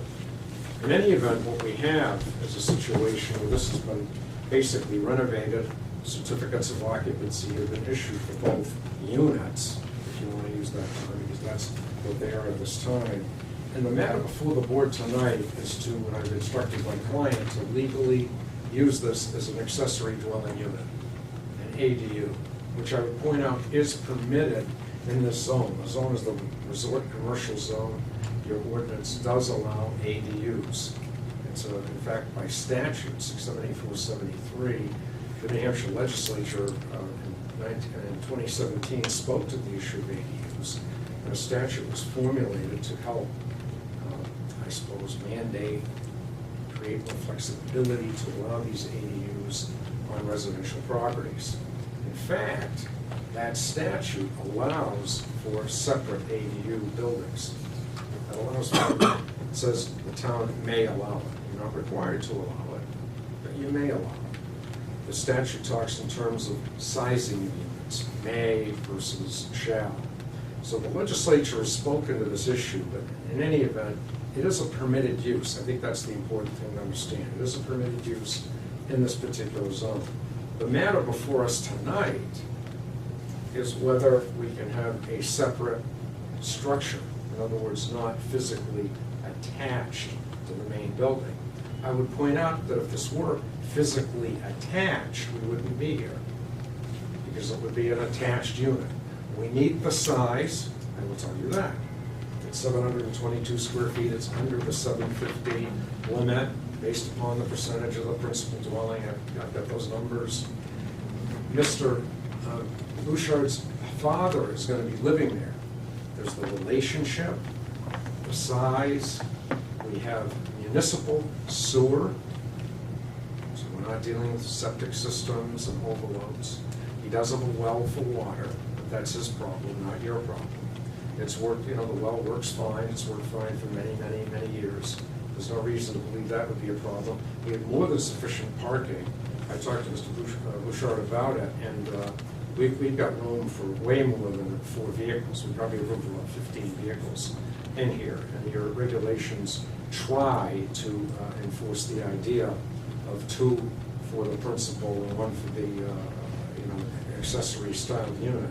In this instance, we've got more than 2 spaces for each unit on this property, and there are no other uses. It's the principal use, the accessory dwelling use. So that's kind of where we are with this. How big is the Pardon me? other home? This here? Yep. Pardon me? How big is that one? That is 1,260 square feet.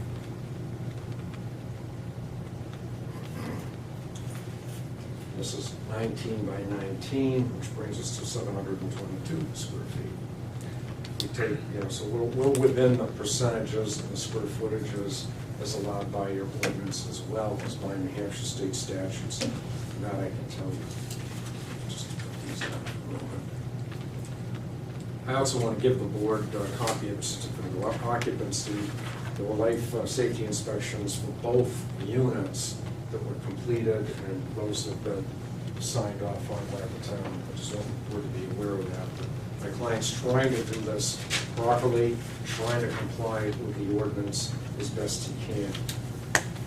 Now, when we look at the criteria, of course I've been listening attentively to the board's thoughts, concerns, and issues regarding the criteria. I'll do my level best to kind of take you through them, give you some highlights of what the courts have said. I know that Attorney Nato also provided some guidance in that regard.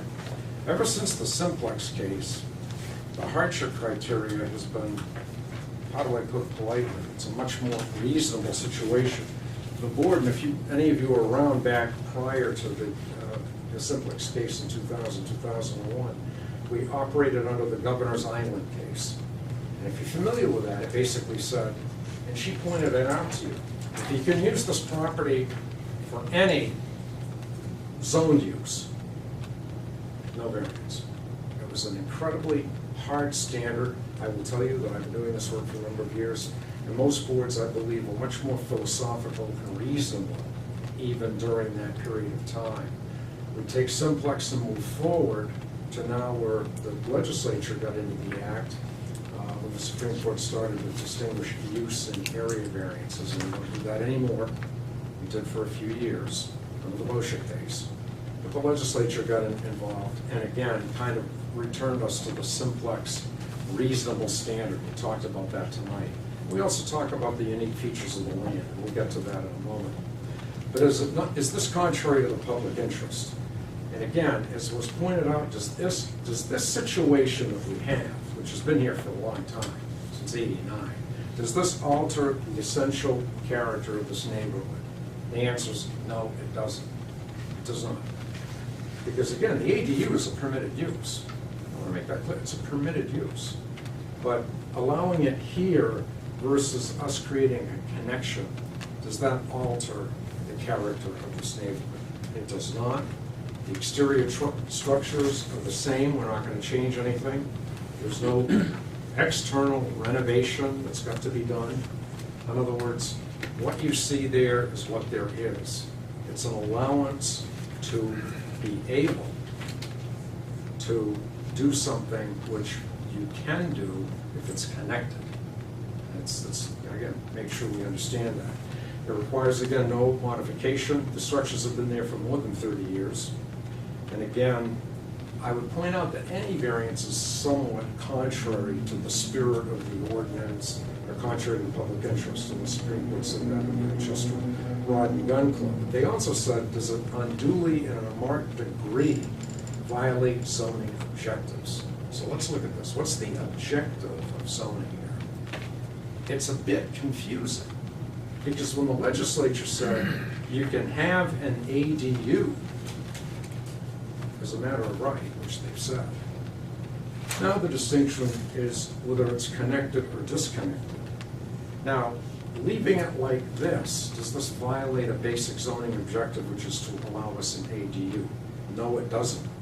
In fact, adding a connector to it, quite frankly, sabotages the architecture a bit and makes it look, I don't know what it makes it look like, but it doesn't make a whole lot of sense in this particular case, based upon what we have. Does the variance threaten the public health and safety? Attorney Nato brought that up when we talked about that criteria.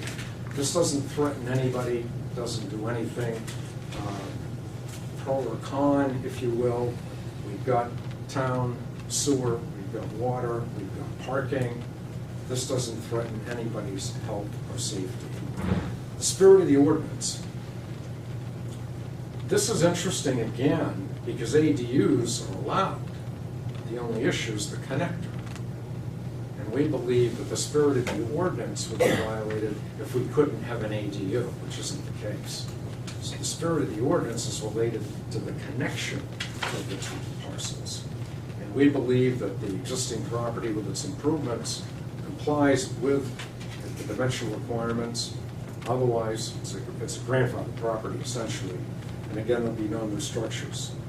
And clearly the legislature expressed an intent to allow ADUs. And in this instance, we believe that the spirit of the ordinance is not going to be infringed upon because the spirit, again, is to allow an ADU. The issue is connection.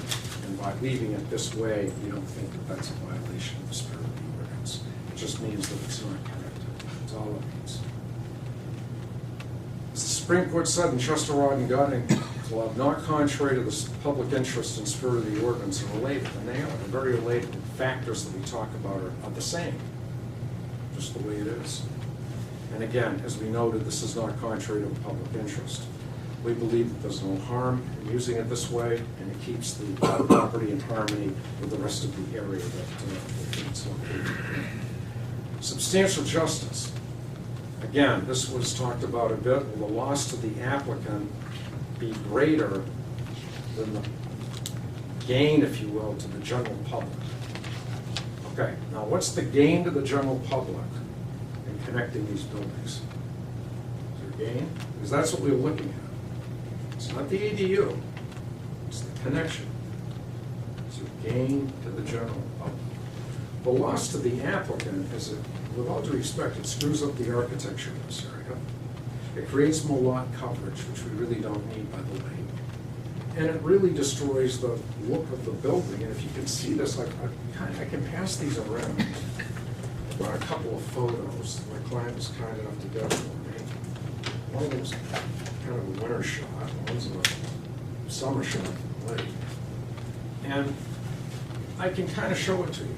And they're close together. The buildings are actually fairly close. But to create a connector between it, especially when you look at this photo, it creates some sort of an arbitrary connector. What does it really do in the context of it? This is kind of a funny angle. It looks closer than it is. It's not that close as I showed you. But adding a connector to this building isn't going to really do anything. So the public really gains nothing by disallowing the variance. The impact to my client is to create some sort of an architectural masterpiece at a great cost and expense to accomplish really nothing. Nothing. Except saying, okay, Town of Tilton, the buildings are connected now. It's not fair, it's not reasonable. And again, zoning is a big paintbrush. And I point out, and you know this, you board members, it's clear to me listening tonight, you understand the dynamic here. The dynamic is zoning puts restrictions on properties. And we can't itemize every single property when we enact zoning. In other words, you draw that paintbrush down, you look at different things, and you saw part of it tonight in your prior case. And this board is the safety valve. This board is a quasi-judicial body that's allowed to say, wait a minute, yeah, it is a big paintbrush. We've got to take a closer look at these cases, which clearly you've been doing tonight. You have. I compliment you on that. But, you know, it's a big paintbrush. You folks are here to say, wait a minute, does this make any sense? What's fair? What's reasonable? So again, is there some gain to the public by creating a connection? No. Is there a significant loss to my client? Yes, there is. And again, I'll cite the Supreme Court case, the Malachi Glenn case. Any loss to the individual that is not outweighed by gain to the general public is an injustice. That's the fact. That's the criteria. I didn't write it. That's the Supreme Court writing it, and you folks clearly are familiar with it. Diminution of value, fourth criteria. The buildings are in place. They're just not attached. There's no change to the character of the area. We're not doing anything. I'm showing in the photos. There's no adverse traffic impact. We've just got another small ADU to be occupied by my client's father. That's it. We've got plenty of parking. Municipal utilities are there. No exterior modifications. There'll be no impact on property values because the property isn't really changing from what it's been for over 30 years. Hardship. Again, there are a couple of parts to hardship. Folks took great pains to look at it. The first piece of it is only the special condition of the property that distinguishes it from other properties in the area. Denial of the variance would be an unnecessary hardship. And in the discussion of this, I would point out that this is a rather unique property. Unique in the sense that you've got to look at the entire property. Sometimes zoning boards get caught up in this. You look at all of it. All of it is, it's the land and the buildings. Remember, real estate, once the buildings are affixed, that's part of the real estate. And what we have are the two buildings. What we have are two buildings suitable for residential use. One is an accessory dwelling unit. So we've got a rather unique feature. The other properties don't have anything like that. There's some condos over here, there's some other higher density residential over here. This lot, I think, is what vacant, I think, is not being used. No, that one's being used, the one behind it. This one here, behind it. So there's nothing like this in this area, nothing. So when we look at the area, we look at the environment the parcel is in, the environment, that's what the board uses sometimes the term the environment. There's nothing like it here. Where you have the property, you have sufficient parking, you have those municipal services, and you have the building in place to create a legal ADU. So it's somewhat unusual in that sense. Is there a fair and substantial relationship between the general public purpose of the ordinance provision and the specific application of that provision of the property? All right, let's take a look at this. Fair and substantial relationship between the general public purpose of the ordinance. I'm still trying to figure out the public purpose of the ordinance that says they need to be connected. Now, there was a public purpose before the state statute. And you say to me, why is that? Before the state statute, before ADUs, you could not have unrelated parties. Do we all remember that? You could not have unrelated parties. The statute now says you can have unrelated parties.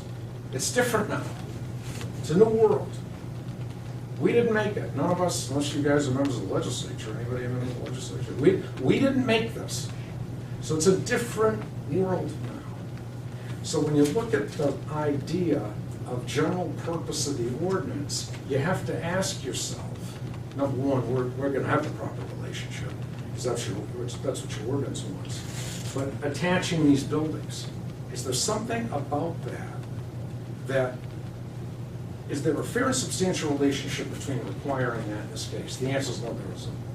There isn't. Because the ADU is allowed. That's the problem with arguing this case. It's kind of like, what am I arguing about? The use is an allowed use. So we've got to look at it and be careful in examining the fair and substantial relationship. There is no fair and substantial relationship between the general public purpose of the ordinance. There used to be, I think, back when it was all relationship dominant. It's not anymore. It's not necessarily relationship dominant. But that really begs the question. Is there some significant reason why they should be hooked? There isn't. And we take a look at this. It's a singular violation. It's not attached. It's not substantial. Because again, we could increase the lot coverage and create this physical connection. The attaching unit would be inconsistent with the spirit of the ordinance by increasing, again, lot coverage. And as far as I'm concerned, and this is my own opinion, I apologize for giving it to you, but I will, creating an architectural abnormality. If you take a look at those photos, I don't know how you create a good-looking connector between it at any reasonable cost.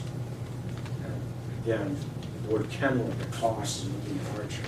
Garrison v. Henniker spoke to that issue. The Supreme Court said, yes, cost can be something that you look at. In the old days, that was not a criteria. It was not a criteria. Today, it can be part of the examination of what you're doing in the context of hardship. And you don't need to be a genius or an expert to figure out that the cost of hooking this is a fairly significant cost. And what does it accomplish? Nothing.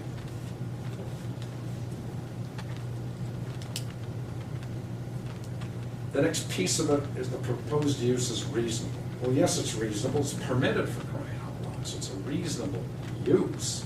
It's just the connection that we're talking about. The detached unit exists. Again, requires no exterior modifications.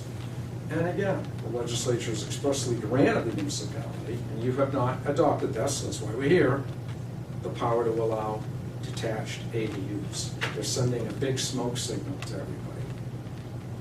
If we need to turn to the second part of it, special conditions of the property, I've really described it for you. The special conditions are, we have a parcel that can easily support the ADUs separately.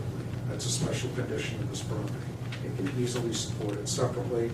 And again, a variance is necessary for that reasonable use, because without it, we're required to create this connection. That's it in a nutshell. I appreciate your attention to this. Thank you very much. I believe the factors are there for variance. It's fairly straightforward. It's a little bit funky, because again, use is allowed, but again, that's why we're before the board, because my client would like to do it right. He would like to do it right. He's not interested in violating the law, violating the ordinances. He's trying to do the right thing here. Thank you.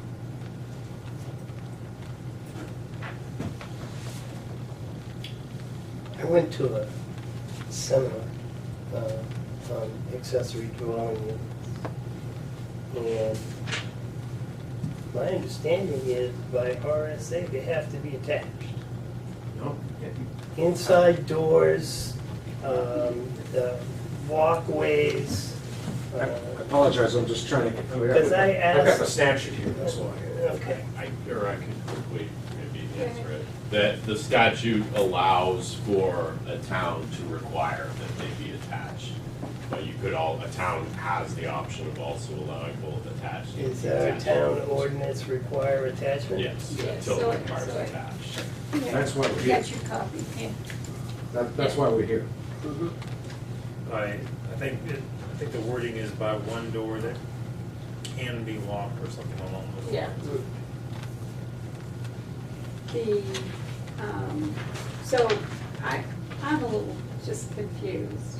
So it's existing, it has been existing, right? Yes. It has the a structure. certificate of occupancy. Well, I'm not sure about that. I mean, my knowledge is that this building that they're hoping to have, get permission to use as an accessory dwelling unit does not have approval to be used residentially. So, yeah. Oh, so what did you show us then? Fire permit. It was the Maybe fire so like department. It meets all the requirements for residential use. Doesn't mean it can be, it just means that it's. It meets- Oh, it meets the alright. requirements. Is for there a residential CO use. from the code enforcement officer? No, my belief is that he wouldn't issue a CO without, because it's, without this variance, it's not illegal use. And it had been used as an apartment previously, is that how it? I don't know about that. Since 1968. It's being used as an apartment, right? Since 1968. Illegally? I mean, Illegally, yes. We're not here to do it illegally. Oh, no, so. Yes, it's sketchy. It's a sketchy situation, but apparently the fellow did continue to do, prior owner, not us, Right. did continue to do prior work on the building. I was Resulted in some litigation. 2005, showing it as a residential unit on the second floor. I didn't change anything about it at all whatsoever. It's kind of a funky situation. And the building that's gonna be, or the request, Yes. Purple issue. there's an outstanding case against it? No, it's long gone, 30 years ago, Okay. long gone. No, there's no outstanding, as far as I know, there are no Yeah. outstanding town actions, complaints against this property this time. And we're here to try and make this work.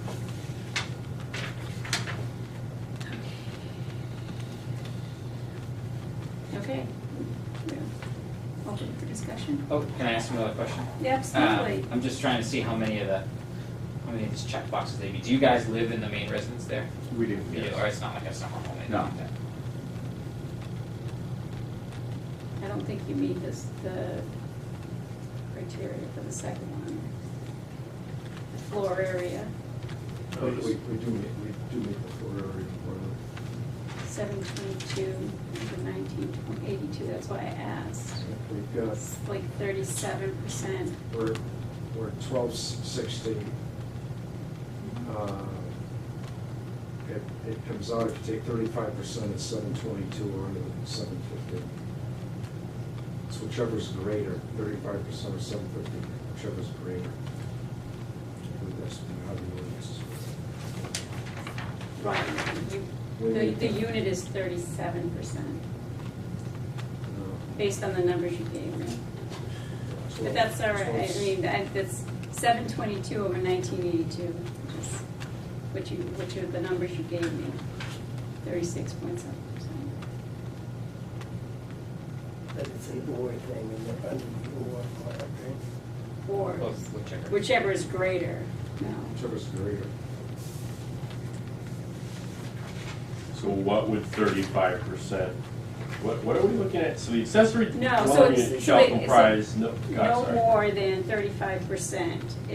It actually, because it's 722 and the main house is only 1260, it actually comprises 37% of the total floor area. Wait, 35% is 722, right?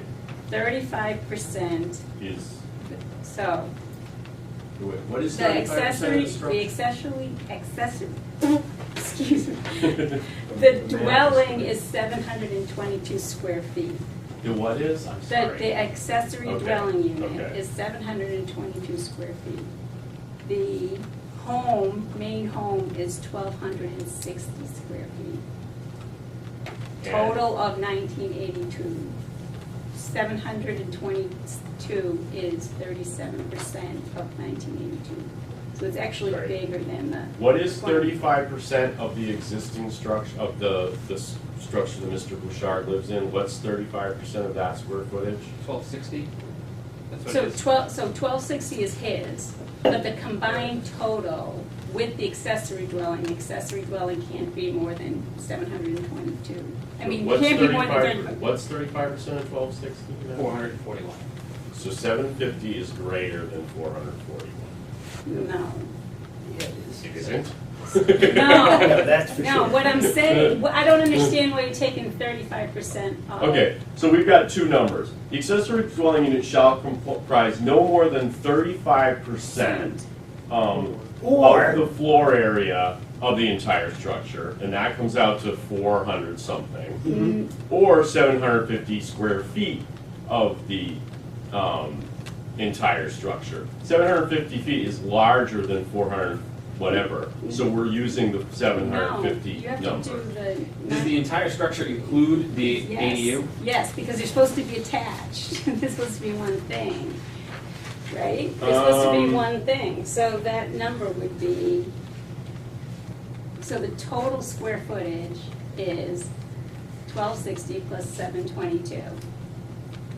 The total square Okay. footage, Okay. right? Because that's what it would be if they were attached. Okay, Right. what's So that would 35% be of that? 693 points, 694 for the sake Okay, of rounding. so 750 is larger, so that's the number that you use, and it has to be smaller than 750, and he says it's 722, so it No. applies. Whichever No more is than- greater. Another thing you could consider is they're not seeking relief from that, so it's not a matter that you necessarily need All to right, address. okay, Yeah. okay. All right. All right, The only one they don't necessarily meet is the one, that first bullet point. It's attached by at least one interior door. When I asked, they were talking about breezeways and whatever, doors at either end, 300 feet away, and I said, that seems onerous. That was the RSA, they were just explaining it. And it was okay, you could have your house up here and a little house down by the lake, as long as they were attached. So Okay. that's what they're looking for a variance from. That's correct. Thank you. okay. So, comments, questions?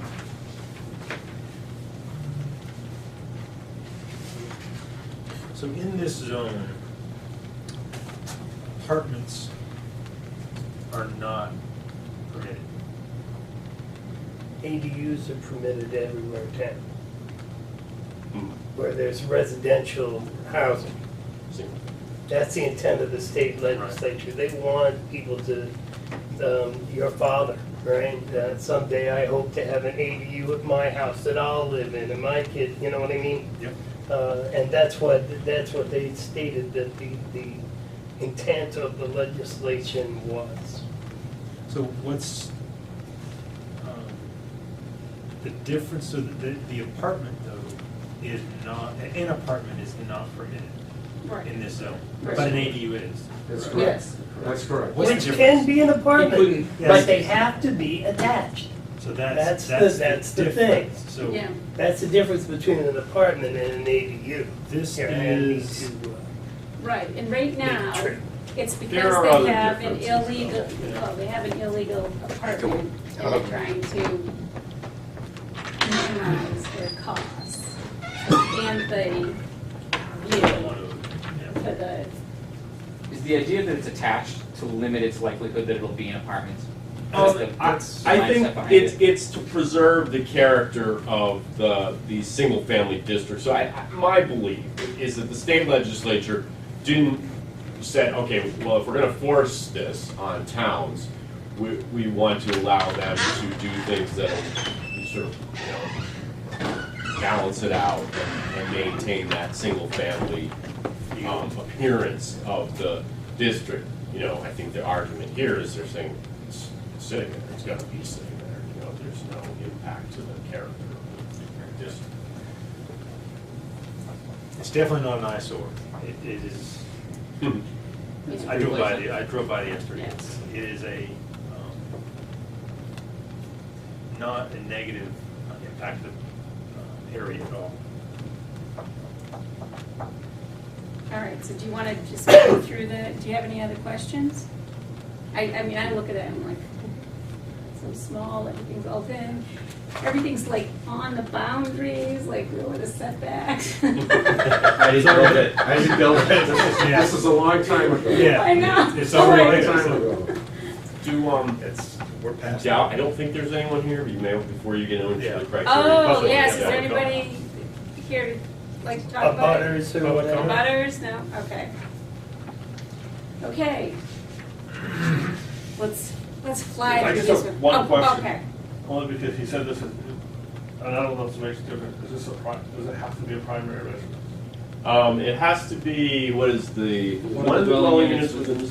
Sorry. Go ahead. One of the dwelling units within the structure shall be the primary residence of the property owner. The reason why I asked that is on these plans, their residences, it says Concord, New Hampshire. The That's my trust. mailing address. Okay, well, again, he's not seeking relief from that, so if it, I'm yeah, just- I live there. I'm technically, I think it's the address Yeah. of the trust. yeah, I'm okay. just asking that question because No, spirit of the ordinance, right? Yeah. Okay. Go with the flow, okay. All right, let's see if we can do, we're gonna get faster every time we do this, all right? Efficient. You don't have to itemize. Efficient. them. All we have is Yeah. time. Yeah, the variance will not be contrary to public interest. I mean, it exists. Granting the variance isn't gonna change anything that sits there, correct? True. True, doesn't, If we don't grant the variance, then you will be changing. Right. and that would be hardship. I'm gonna have to make you a copy of this. Yeah, I have a folder, but I came directly from work. Blew off another meeting to come here and didn't We bring my appreciate it. folder. We appreciate it. So, granting the variance could open the door for the ease of a future apartment, rental property. As soon as Could we that open be- that door, how do you not grant a variance to anybody who comes here? I mean, it's case by case, right? It is. Yeah, but how do I say no to that guy and say yes to this guy? Only Case because, by they- case. It's only case by because case. this one building already This exists. isn't someone coming to ask to build a building. I will throw in, I mean, this, I think from this case, it's caused us to look at whether we want to consider dropping the attached requirement. So that could potentially be in the future that, you know, Wouldn't I don't want to complicate accessory, things. an accessory dwelling unit and having a little rental property on your property are two separate things, are they not? Well, I don't think that if it's an if it's an attached or disattached, whatever the correct word is there, you can rent it out either way, it's just whether. That's correct. So it doesn't, There was I don't a think it time changes whether or not it will be an apartment. The That's correct as well. use of an apartment. I was under the impression that that's what the intent was, but Yeah, I thought the intent, I always thought the intent was that it was gonna be like an in-law thing. Extended family. An extended family. so the way this is reading, this isn't stopping anybody from You're using right. an attached dwelling as an apartment, you can No. still The do that. way that the rules, the law, the rules, whatever you want to call it, read in Tilton, correct me if I'm wrong, Barry, but if you were gonna build a,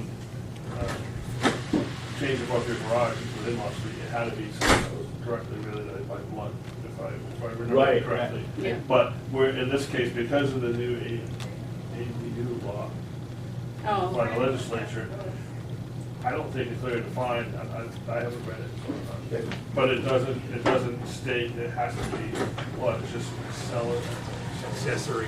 accessory dwelling unit. Yep. It's just an additional Space. resident, living quarters on your property. If I want to put a tiny house on my property, on my lot, and I can fit it in, And you can attach it. According to I town can attach ordinance. it. Yeah, according to. or I can Good to come go. seek relief from that. Right. here. True.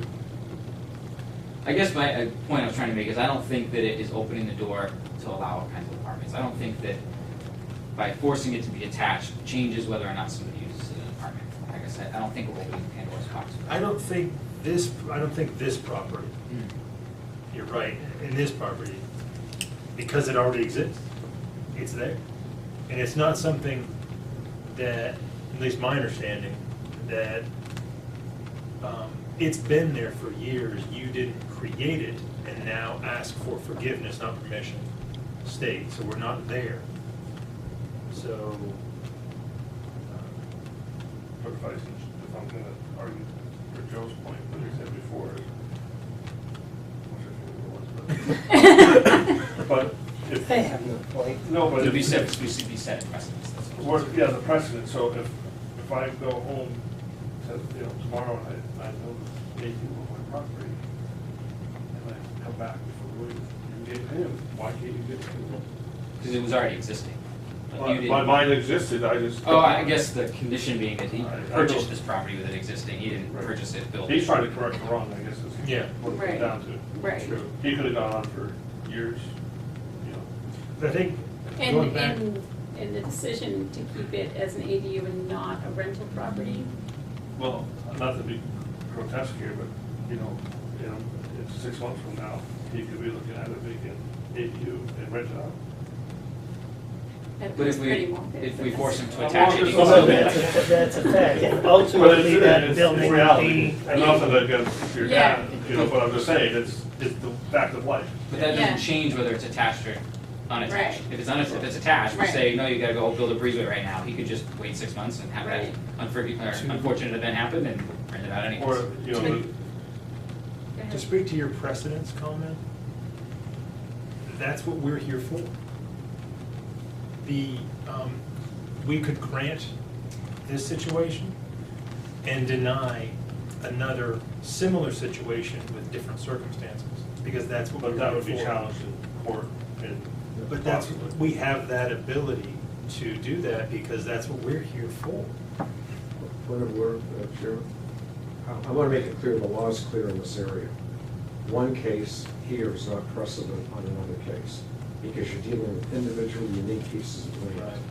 And you look at each fact, you look at Yeah. each case on its facts, because we're doing here very hopefully fairly thoroughly.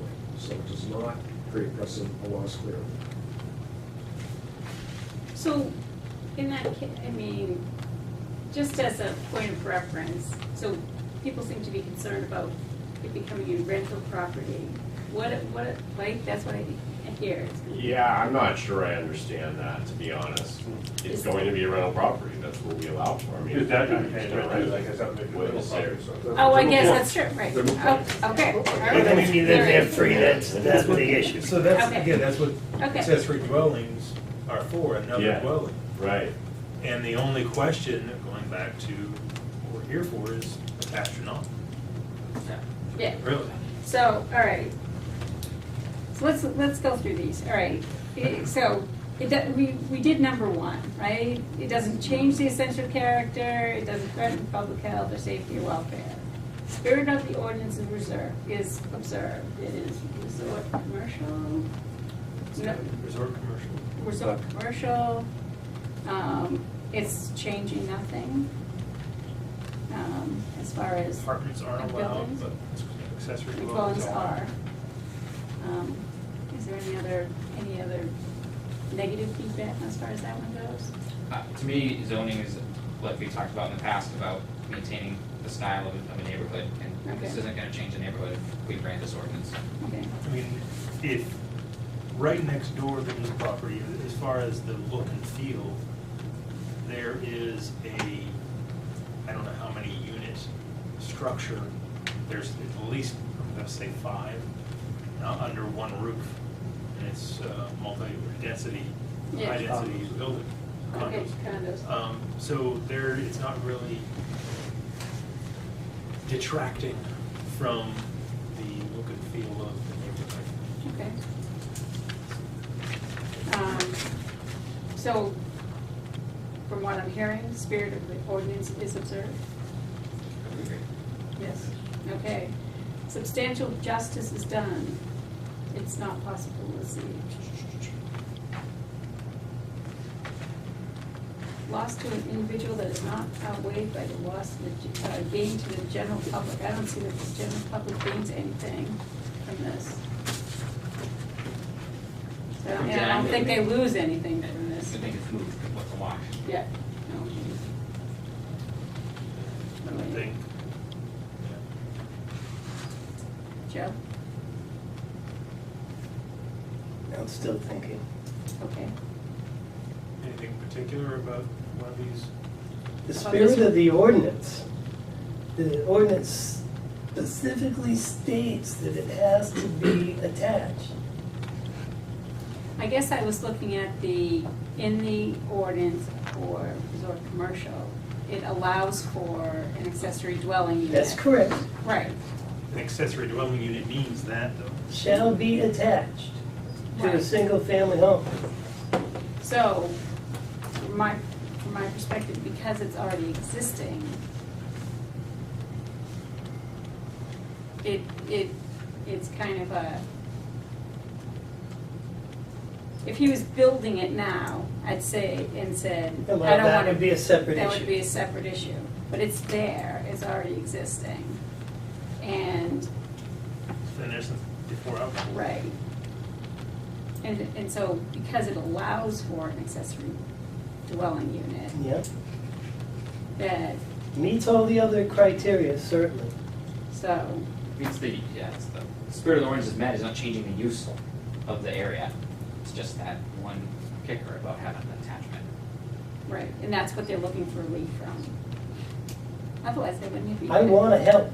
I'm predisposed to do that, but the Right. fact is that it has to be legal, and, Right. it has to be. So, the hardship piece of it, well, I was gonna just go through them all, right? Yes. But by forcing them, if you went by the letter of the law and had them attach, Mhm. that would cause unnecessary hardship because it's really unnecessary work that needs to No, be it's done. an arm and a leg, and how do you make it look good? Now, I get all that. Yeah. I get all that. Right. I wouldn't want to be burdened by that. Well, if you cover Tens the of plans, thousands I of think, dollars, right? it must be Yeah, tens of Yeah. thousands. yeah, so, Or forcing an expense on the property owner. Expense being the hardship. Correct. well, I mean, and expense isn't necessarily qualified for hardship, but It can be a hardship. in this case, because Not asking them to change the layout of their unbuilt house plan. right, We're at like forcing a change. or something that's not built, Yeah. it's, Charge rent, pay for the cost. so the values, all right, so the values of the property are not diminished. They're not. Values of surrounding We're- properties. We are all agreed on that one, right? They're not Yeah. wrong. They've been there. And we It's agree, been there in and place. do we agree that there does exist a hardship only because, one, it's an existing property that and has been in existence, and at this point, to modify it is unreasonable. To force them to modify it is an unreasonable requirement. That, to me, is a hardship. Yeah, On this cost property. of built, I mean, Yeah, I would even begin to try to Yeah. figure out how to connect it. right. Yeah. And On this so- property, I think that is a hardship. Okay, so the only one that you're having trouble with, Joe, is substantial The justice. spirit of the ordinance. Oh, spirit of the ordinance, okay, It says real specifically in here. okay. So, but the other 4 out of 5 bullets on there, it certainly is in compliance. So, if you see criteria one, so you do them together, would it alter the essential character of the locality, Nope, threaten public health, safety, or welfare? I don't believe so. So the variance, it meets the rest of, does the rest of the ordinance outside of that? Yes, It meets totally all of meets that. all of that. It It meets totally all- meets all of All that. right. Hey, Joe, the training class you mentioned, did they talk about why the attachment statement is there or required?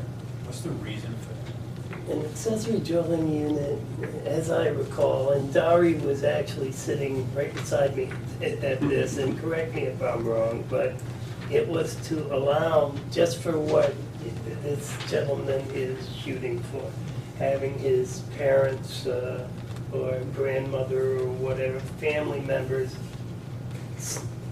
with them yet separate. You know what I mean? If I'm saying that, right, my house, I'm hoping to have one of these one day.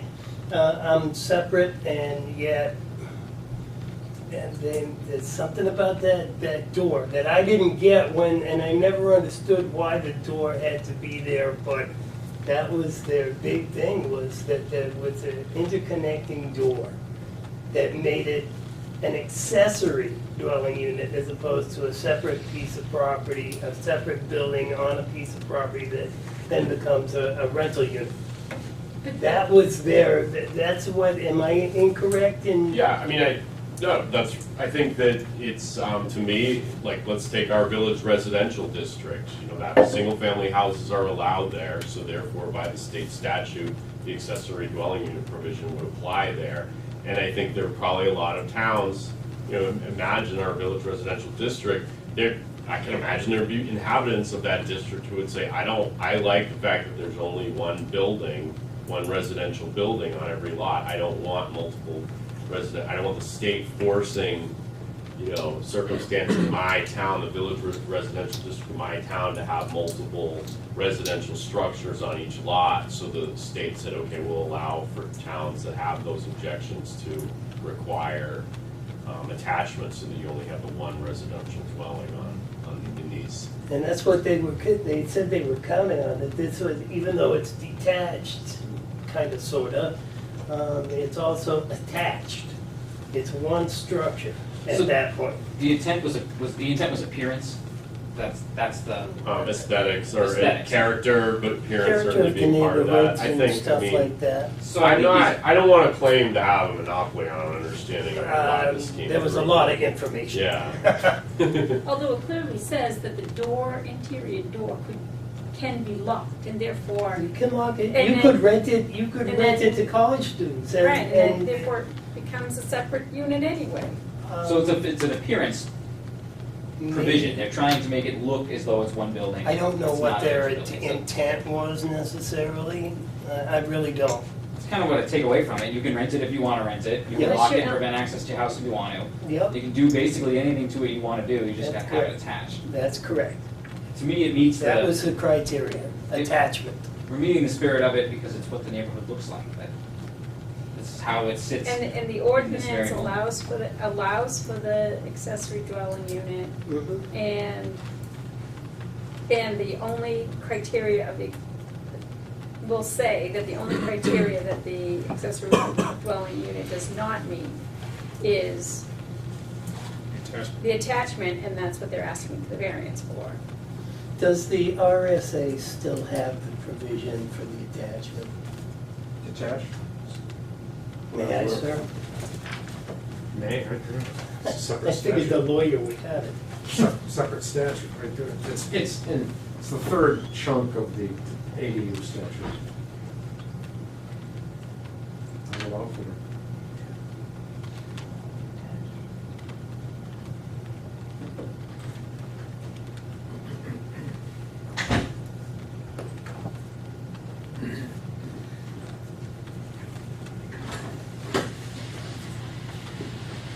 We could have that. So the RSA, just for record, does say that, it says it may require an increased lot size for detached accessory dwellings. I mean, that's the only The whole thing is- stipulation. Well, that's not, it says Right. it also says that we can allow detached accessory dwelling. No, it says you can do it, but. Yeah, it- you can yeah, do it, you yeah, can do it over Yeah. here.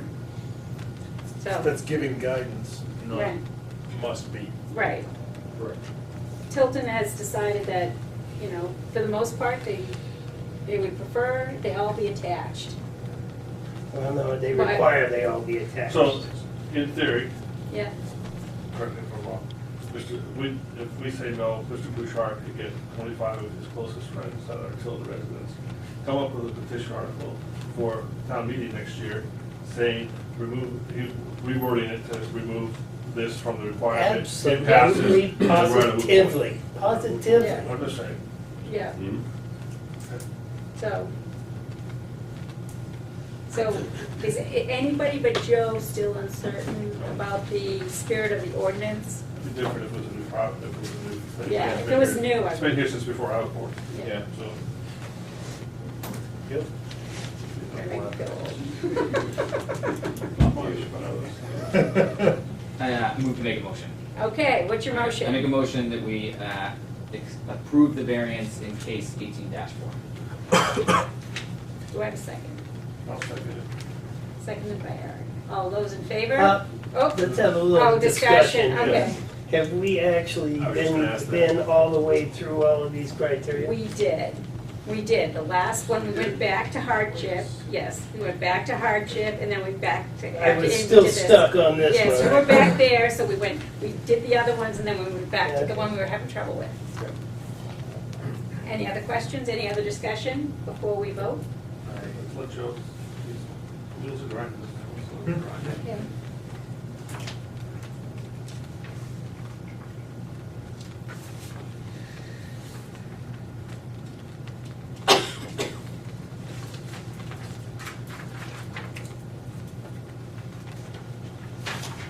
Okay. Is that for dramatic effect? Okay, so, any more Okay. comments? Any other concerns, discussion? Joe? All right, we have a motion and a second to grant the variance 1804. All those in favor? Aye. All those opposed? Aye. You're opposed. Okay, So 4-1. So variance has been granted? Thank you. It's been interesting meeting. I say that seriously, no disrespect. Citizen Really? citizen legislature. Every member of the board. We are working on it. Okay, we have one final, Thank you. one for today. Never tell you. Never tell you that. This one's 1805. Oops, we get a little bit of a break. Who's speaking to 1805? Maybe there's a way, like, folks read it, Just make a quick statement of why you support it, and then this is which one? Yeah, and I think it's just not like what we used to do when it. Yeah. I think we will. Yeah. And. We but have the- to really discuss each one of these Yeah, points, don't we? no, absolutely, I just wondering. Even if it's a little talky, and we will get better It as will we get go better. along, no doubt, I mean, right? Yeah. And I just felt like some of them that, pretty clear you guys were all good on, went on. We did, we talked. Yeah. And I was We going to say, overfilled it? or like, one of you guys would make a statement right from the beginning, it was sufficient. Yeah. But then like 10 minutes. Yeah. All So I feel like we spent a lot of time getting all of us on board. Yeah, and that, if that's what it has to be, that's what it has to be, whatever. Yeah. But yes, I would like to say. Efficiency. Efficiency, yeah. Increase the efficiency. But And- with the rehearing. Right, no, I know, I felt that understand. that really Yeah. had to I- be like beaten to death. And it may be, there's no words, I'm not saying Yeah. that you doing it, I'm just suggesting. But I Yeah, agree. Yeah. I agree. And I have a question about that rehearing from the Board of Selectmen. Yeah, They were requesting a rehearing, correct? well, They- they had already been granted. Yeah. Oh, this was the Yeah. rehearing? Yeah. Yes. Okay, Yes. that's, Yeah, Yes. all it's right, not in July. all right, okay. Yes. All right, we're all back. And is Moving on. Robert Hoey? Yeah. Or Hoey? Thank you for your patience. Yes, thank you, and then, yes, thank you for your patience. It's the same plan that you guys have, it's just a little bit bigger. And the property owner is here, right? Got you, okay, right. Jonathan in here?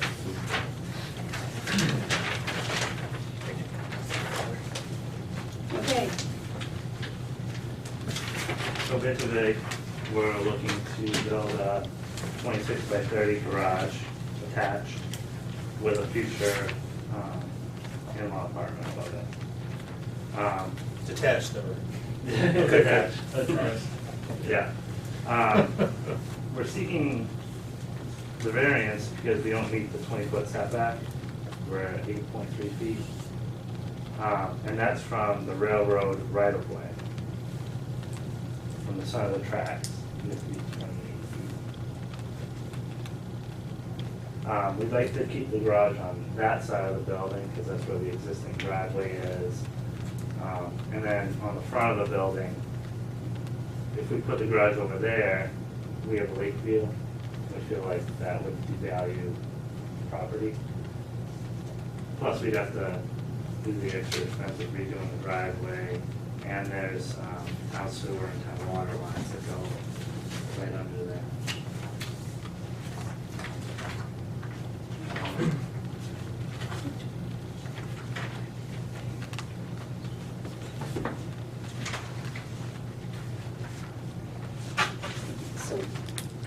So what's the required setback for? 20 feet. 20 feet to be to that line, which is the 28 feet from the railroad. I was trying to find, researching this, railroad, not variance, but the buffer zone for railroads. What's that for? What's that about? Do you know any more details regarding the railroad and how that buffer zone is utilized? Well, in this one, the sewer line runs all the way to Franklin, right next to the tracks. Oh, right, Okay, so right it's here? within that 28 feet? It's in the corner. Yeah. That's Okay, the okay. sewer So trunk the line lines- runs right down through. So that 25 feet would be maintenance for that. Well, but And is that a railroad right of way or a sewer right of way? There's railroad tracks there. I don't know if it's all incorporated. in the Okay, all right. Right of way. If the railroad has a right of way, the sewer would have had to get permission to go into their right of way. Yeah.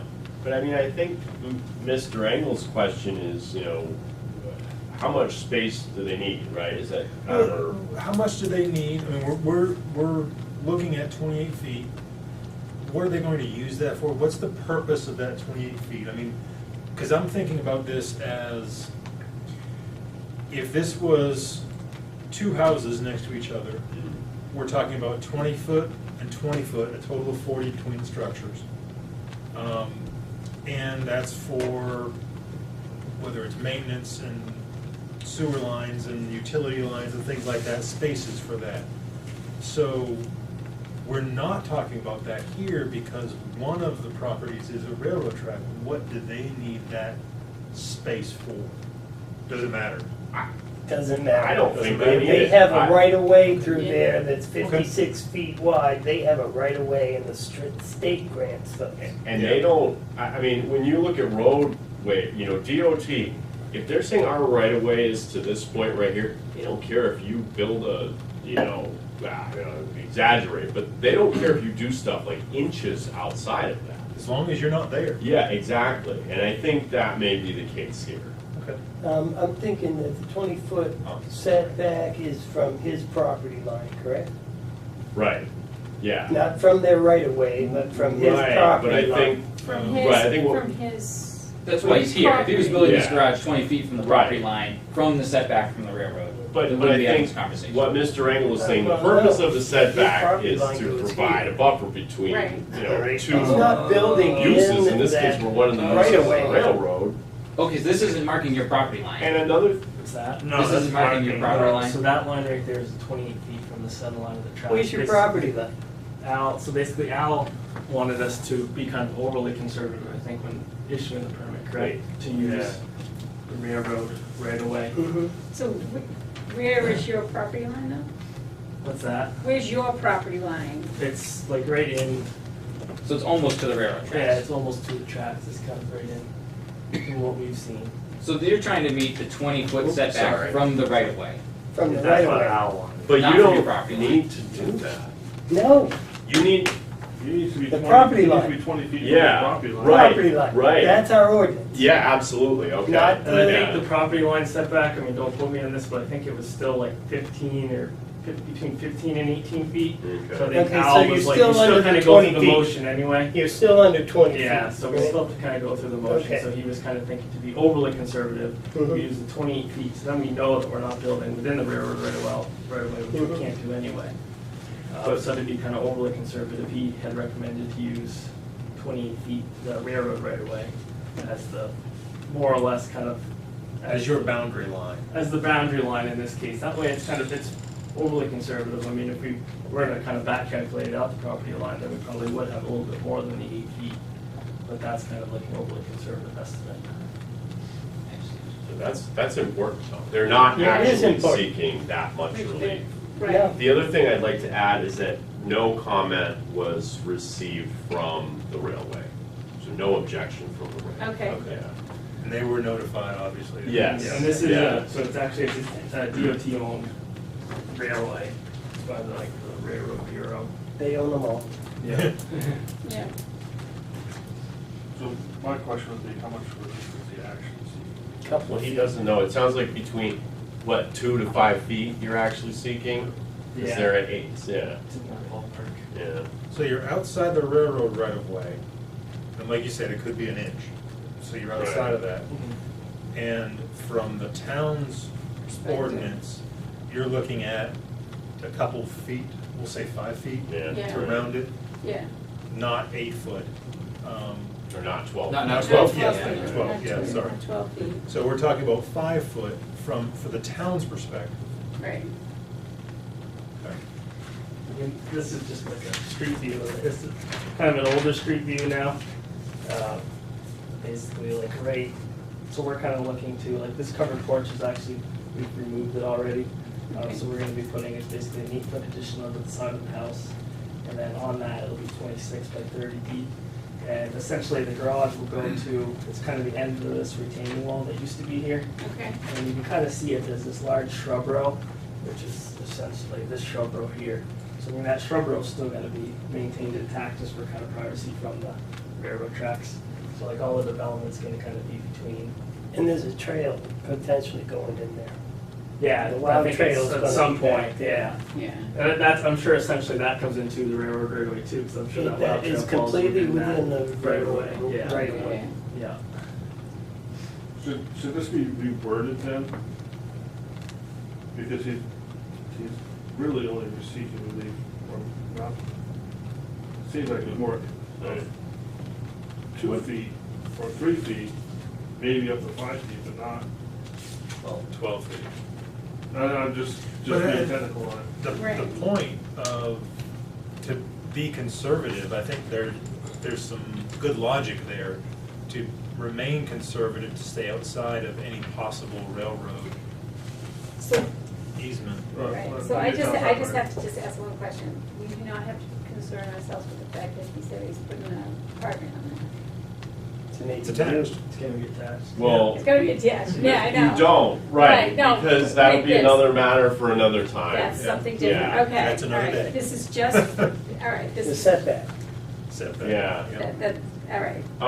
Mr. Pyra asked if the application should be amended. They actually, when you look at the actual application form, I don't think it mentions a number. It simply says seeking, relief from the setback ordinance. I could just make sure the minutes reflect that discussion, and then in actuality, it's more like a 2 or 5 foot variance is being sought. Okay, I just want this thrown back in our faces. no, Yeah. so you'll put it in the Right. minutes, it'll be good. Yeah, I think that'll work, if that Okay. works for you guys. It works. Yeah, that works.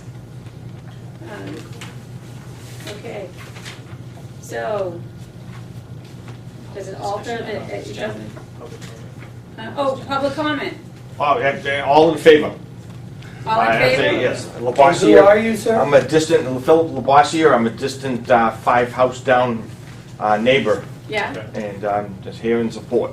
oh, okay, great, great.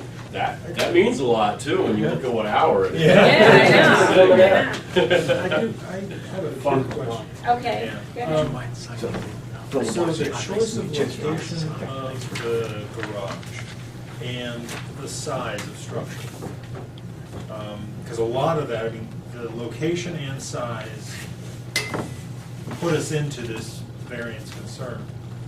What's the reasoning for the location? I know you mentioned the Lakeview. So could And the you, driveway is right there. Yeah, That's the his plan, driveway it's gonna be a garage.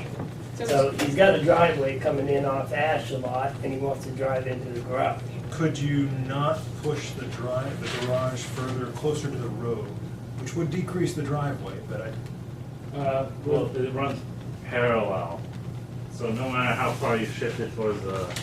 Yeah, The it's still offset gonna is be, that. the 28 feet still, Yeah, see. yeah, I see that. And here's the You'd driveway. have to actually come forward into the front of the Over. house. if he put it right at the road, which he can't do because of the 20-foot setback, he would still be, you know. So then you'd need a setback from the road, and you couldn't do that either. and, Okay. And you said the sewer in the front? Besides Lakeview, you had So sewer? basically, our municipal water and sewer come in like right through there. Right So there. then you couldn't put the garage over. Then we would have to reroute both Yeah. water and sewer utilities. Okay. that would be a hardship. And why such a large structure, two-car garage? Well, hopefully, this, Future use? Yeah, it's about along and stuff. And I guess another thing for having like the garage on this side is there's, like, I mean, I have a house here and a house here. And in here, there's basically the railroad, and then this is a railroad kind of strip of property, and then it's Silver Lake Road over here. So there's really, I mean, there's a house way over here, but there's a bunch of woods kind of in between. So like this side of the house, there's no abutters, like immediate residential abutters over here, whereas there is on these two sides. Any other questions? Okay. Variance will not be contrary to the public interest. Change the character of the change the character, threaten public health, safety, welfare. I don't think it's contrary to public interest at all. Would agree. Any? I agree as well. I don't think it unduly interferes with the ordinance. Okay, spirit of the ordinance is That's observed, correct. yes. I Okay. think so. Yes. All right, No, good. okay. Because we're only talking about A up to couple 5 feet, feet yeah. from 5 the feet. 5 feet, boundary yeah. line of the property. He's not building in the railroad right away, which is a separate issue. We're Right. concerned with his property line. Right. Substantial justice is done, so the gain from the general public outweighed loss to the individual, which would be your view if you had to move it to the other side, I'm speaking more about this, the utilities. Yeah. and the And the utilities, and, The yeah. view, that's their choice, hey, if they want to put additional, That helps, but we Okay. you get extra money for that view. At least It I have to does, pay. it does. Oh, no, you do. You do. Actually, we could be helping them and making them move it, because then they would. not get to do- Reduce tax, yeah, But yeah. then Yeah, but bringing the if they general want to public sell might that take it. house, then. All right. All right. Let's move on. We protect The ourselves. values of the surrounding properties are not diminished. I think, I I think wouldn't the point think- was made that they may even increase values. So I would agree, And that I- they're not diminished. Right, and I would say that the need to move utilities would be a hardship. Move your garage and your, or apologies, move your driveway and your utilities. Yeah. I mean, if he puts it over there, will he not have to apply for another driveway permit? Is my Yeah. understanding correct Yeah. on that? Mhm. Yeah.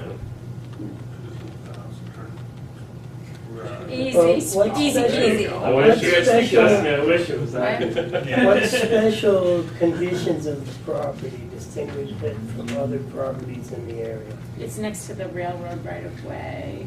No, I think. So are the other properties in the area. Yeah, so I think that in this case, to put that garage in, because he wants to use his property in the way he sees fit. And I'm Right. all for that. Yeah, To do that and remain within the setback of his property, he would have to either go towards the road, which I think we've already talked about, he could. That's He'd have to go to Yeah. the other side of his Yeah. property, which would be a hardship because of the utilities and the Right. cost of moving those. So I think. Which he may also be within the setbacks on the other side. right, you have to deal with that. Could be. Yeah, Yeah, Ashelot's right there. yeah. The the layout of the property lines and the layout of the property,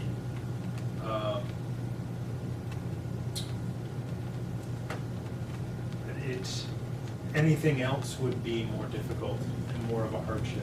Certainly lends itself to the application. Yeah. So play devil's advocate, Go ahead. throw it out there. What would prevent him from taking this and moving it to the end of the house and just continue, it's a dirt driveway, just continue the dirt driveway to the end? Put it behind the house? At the side of the house, at the, What are I guess the what are western property end of the- lines and the setbacks?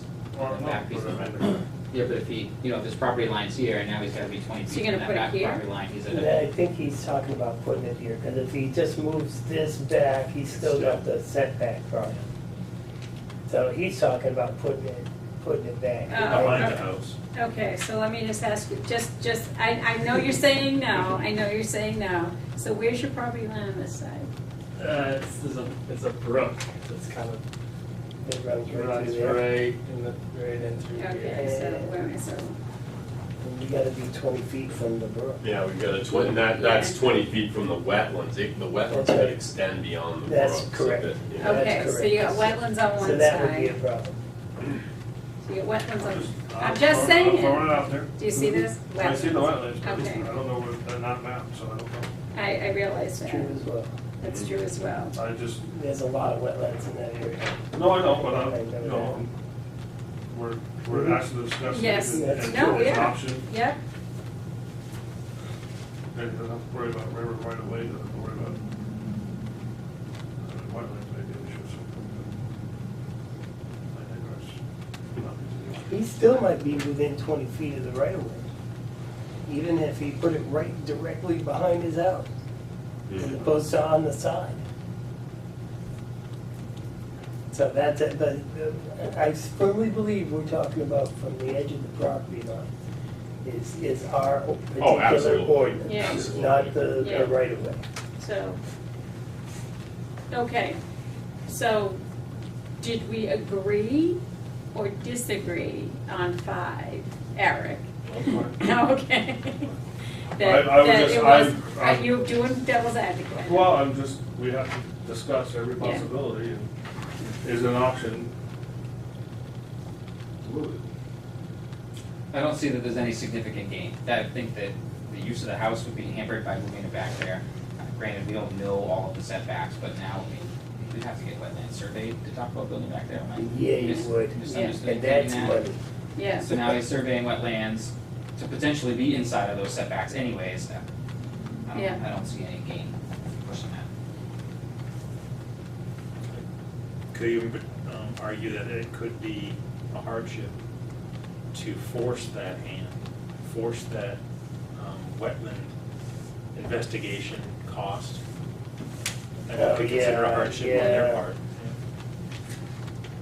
Okay. Any other discussion? I would say that they may meet A. There's no general reasonable. public purposes Yeah. that are being overridden here, especially in that neighborhood. Yep. Okay, so, we believe, we have now discussed all 5. Do you agree we have I discussed do, all yes, I all do, 5? yeah. Okay, we want to make sure we discuss all Yeah. 5 at To a time. death, all five. This one was actually the easiest. I'll make a motion that we approve Case number, case number 1805. 1805, variance application for the placement of a garage within the rear setback. I'll second that. All in favor? Oh, any discussion? All in favor? Aye. Aye. Opposed? We have it. Is there any other discussion? We did minutes before the meeting. Any other discussion? I'd like to make a motion to adjourn. Second. All in favor? Vote with your feet. Aye. Yeah, aye. Go with your feet. There you go. Thank you very much. Thank you.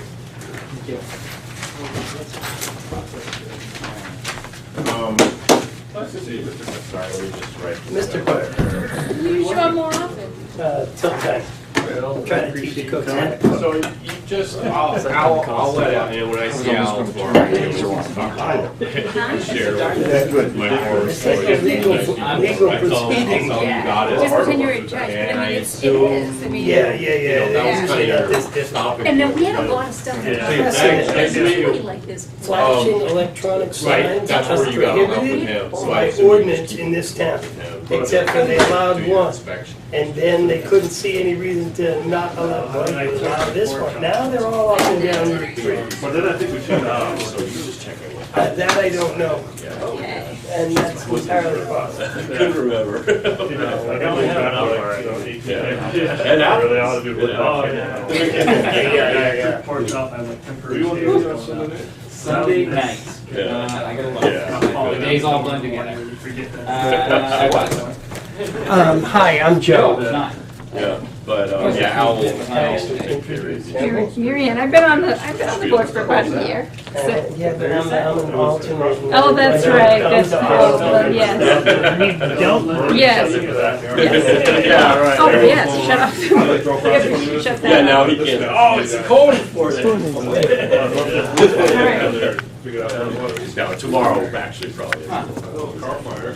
Yeah, last, I got lulled into.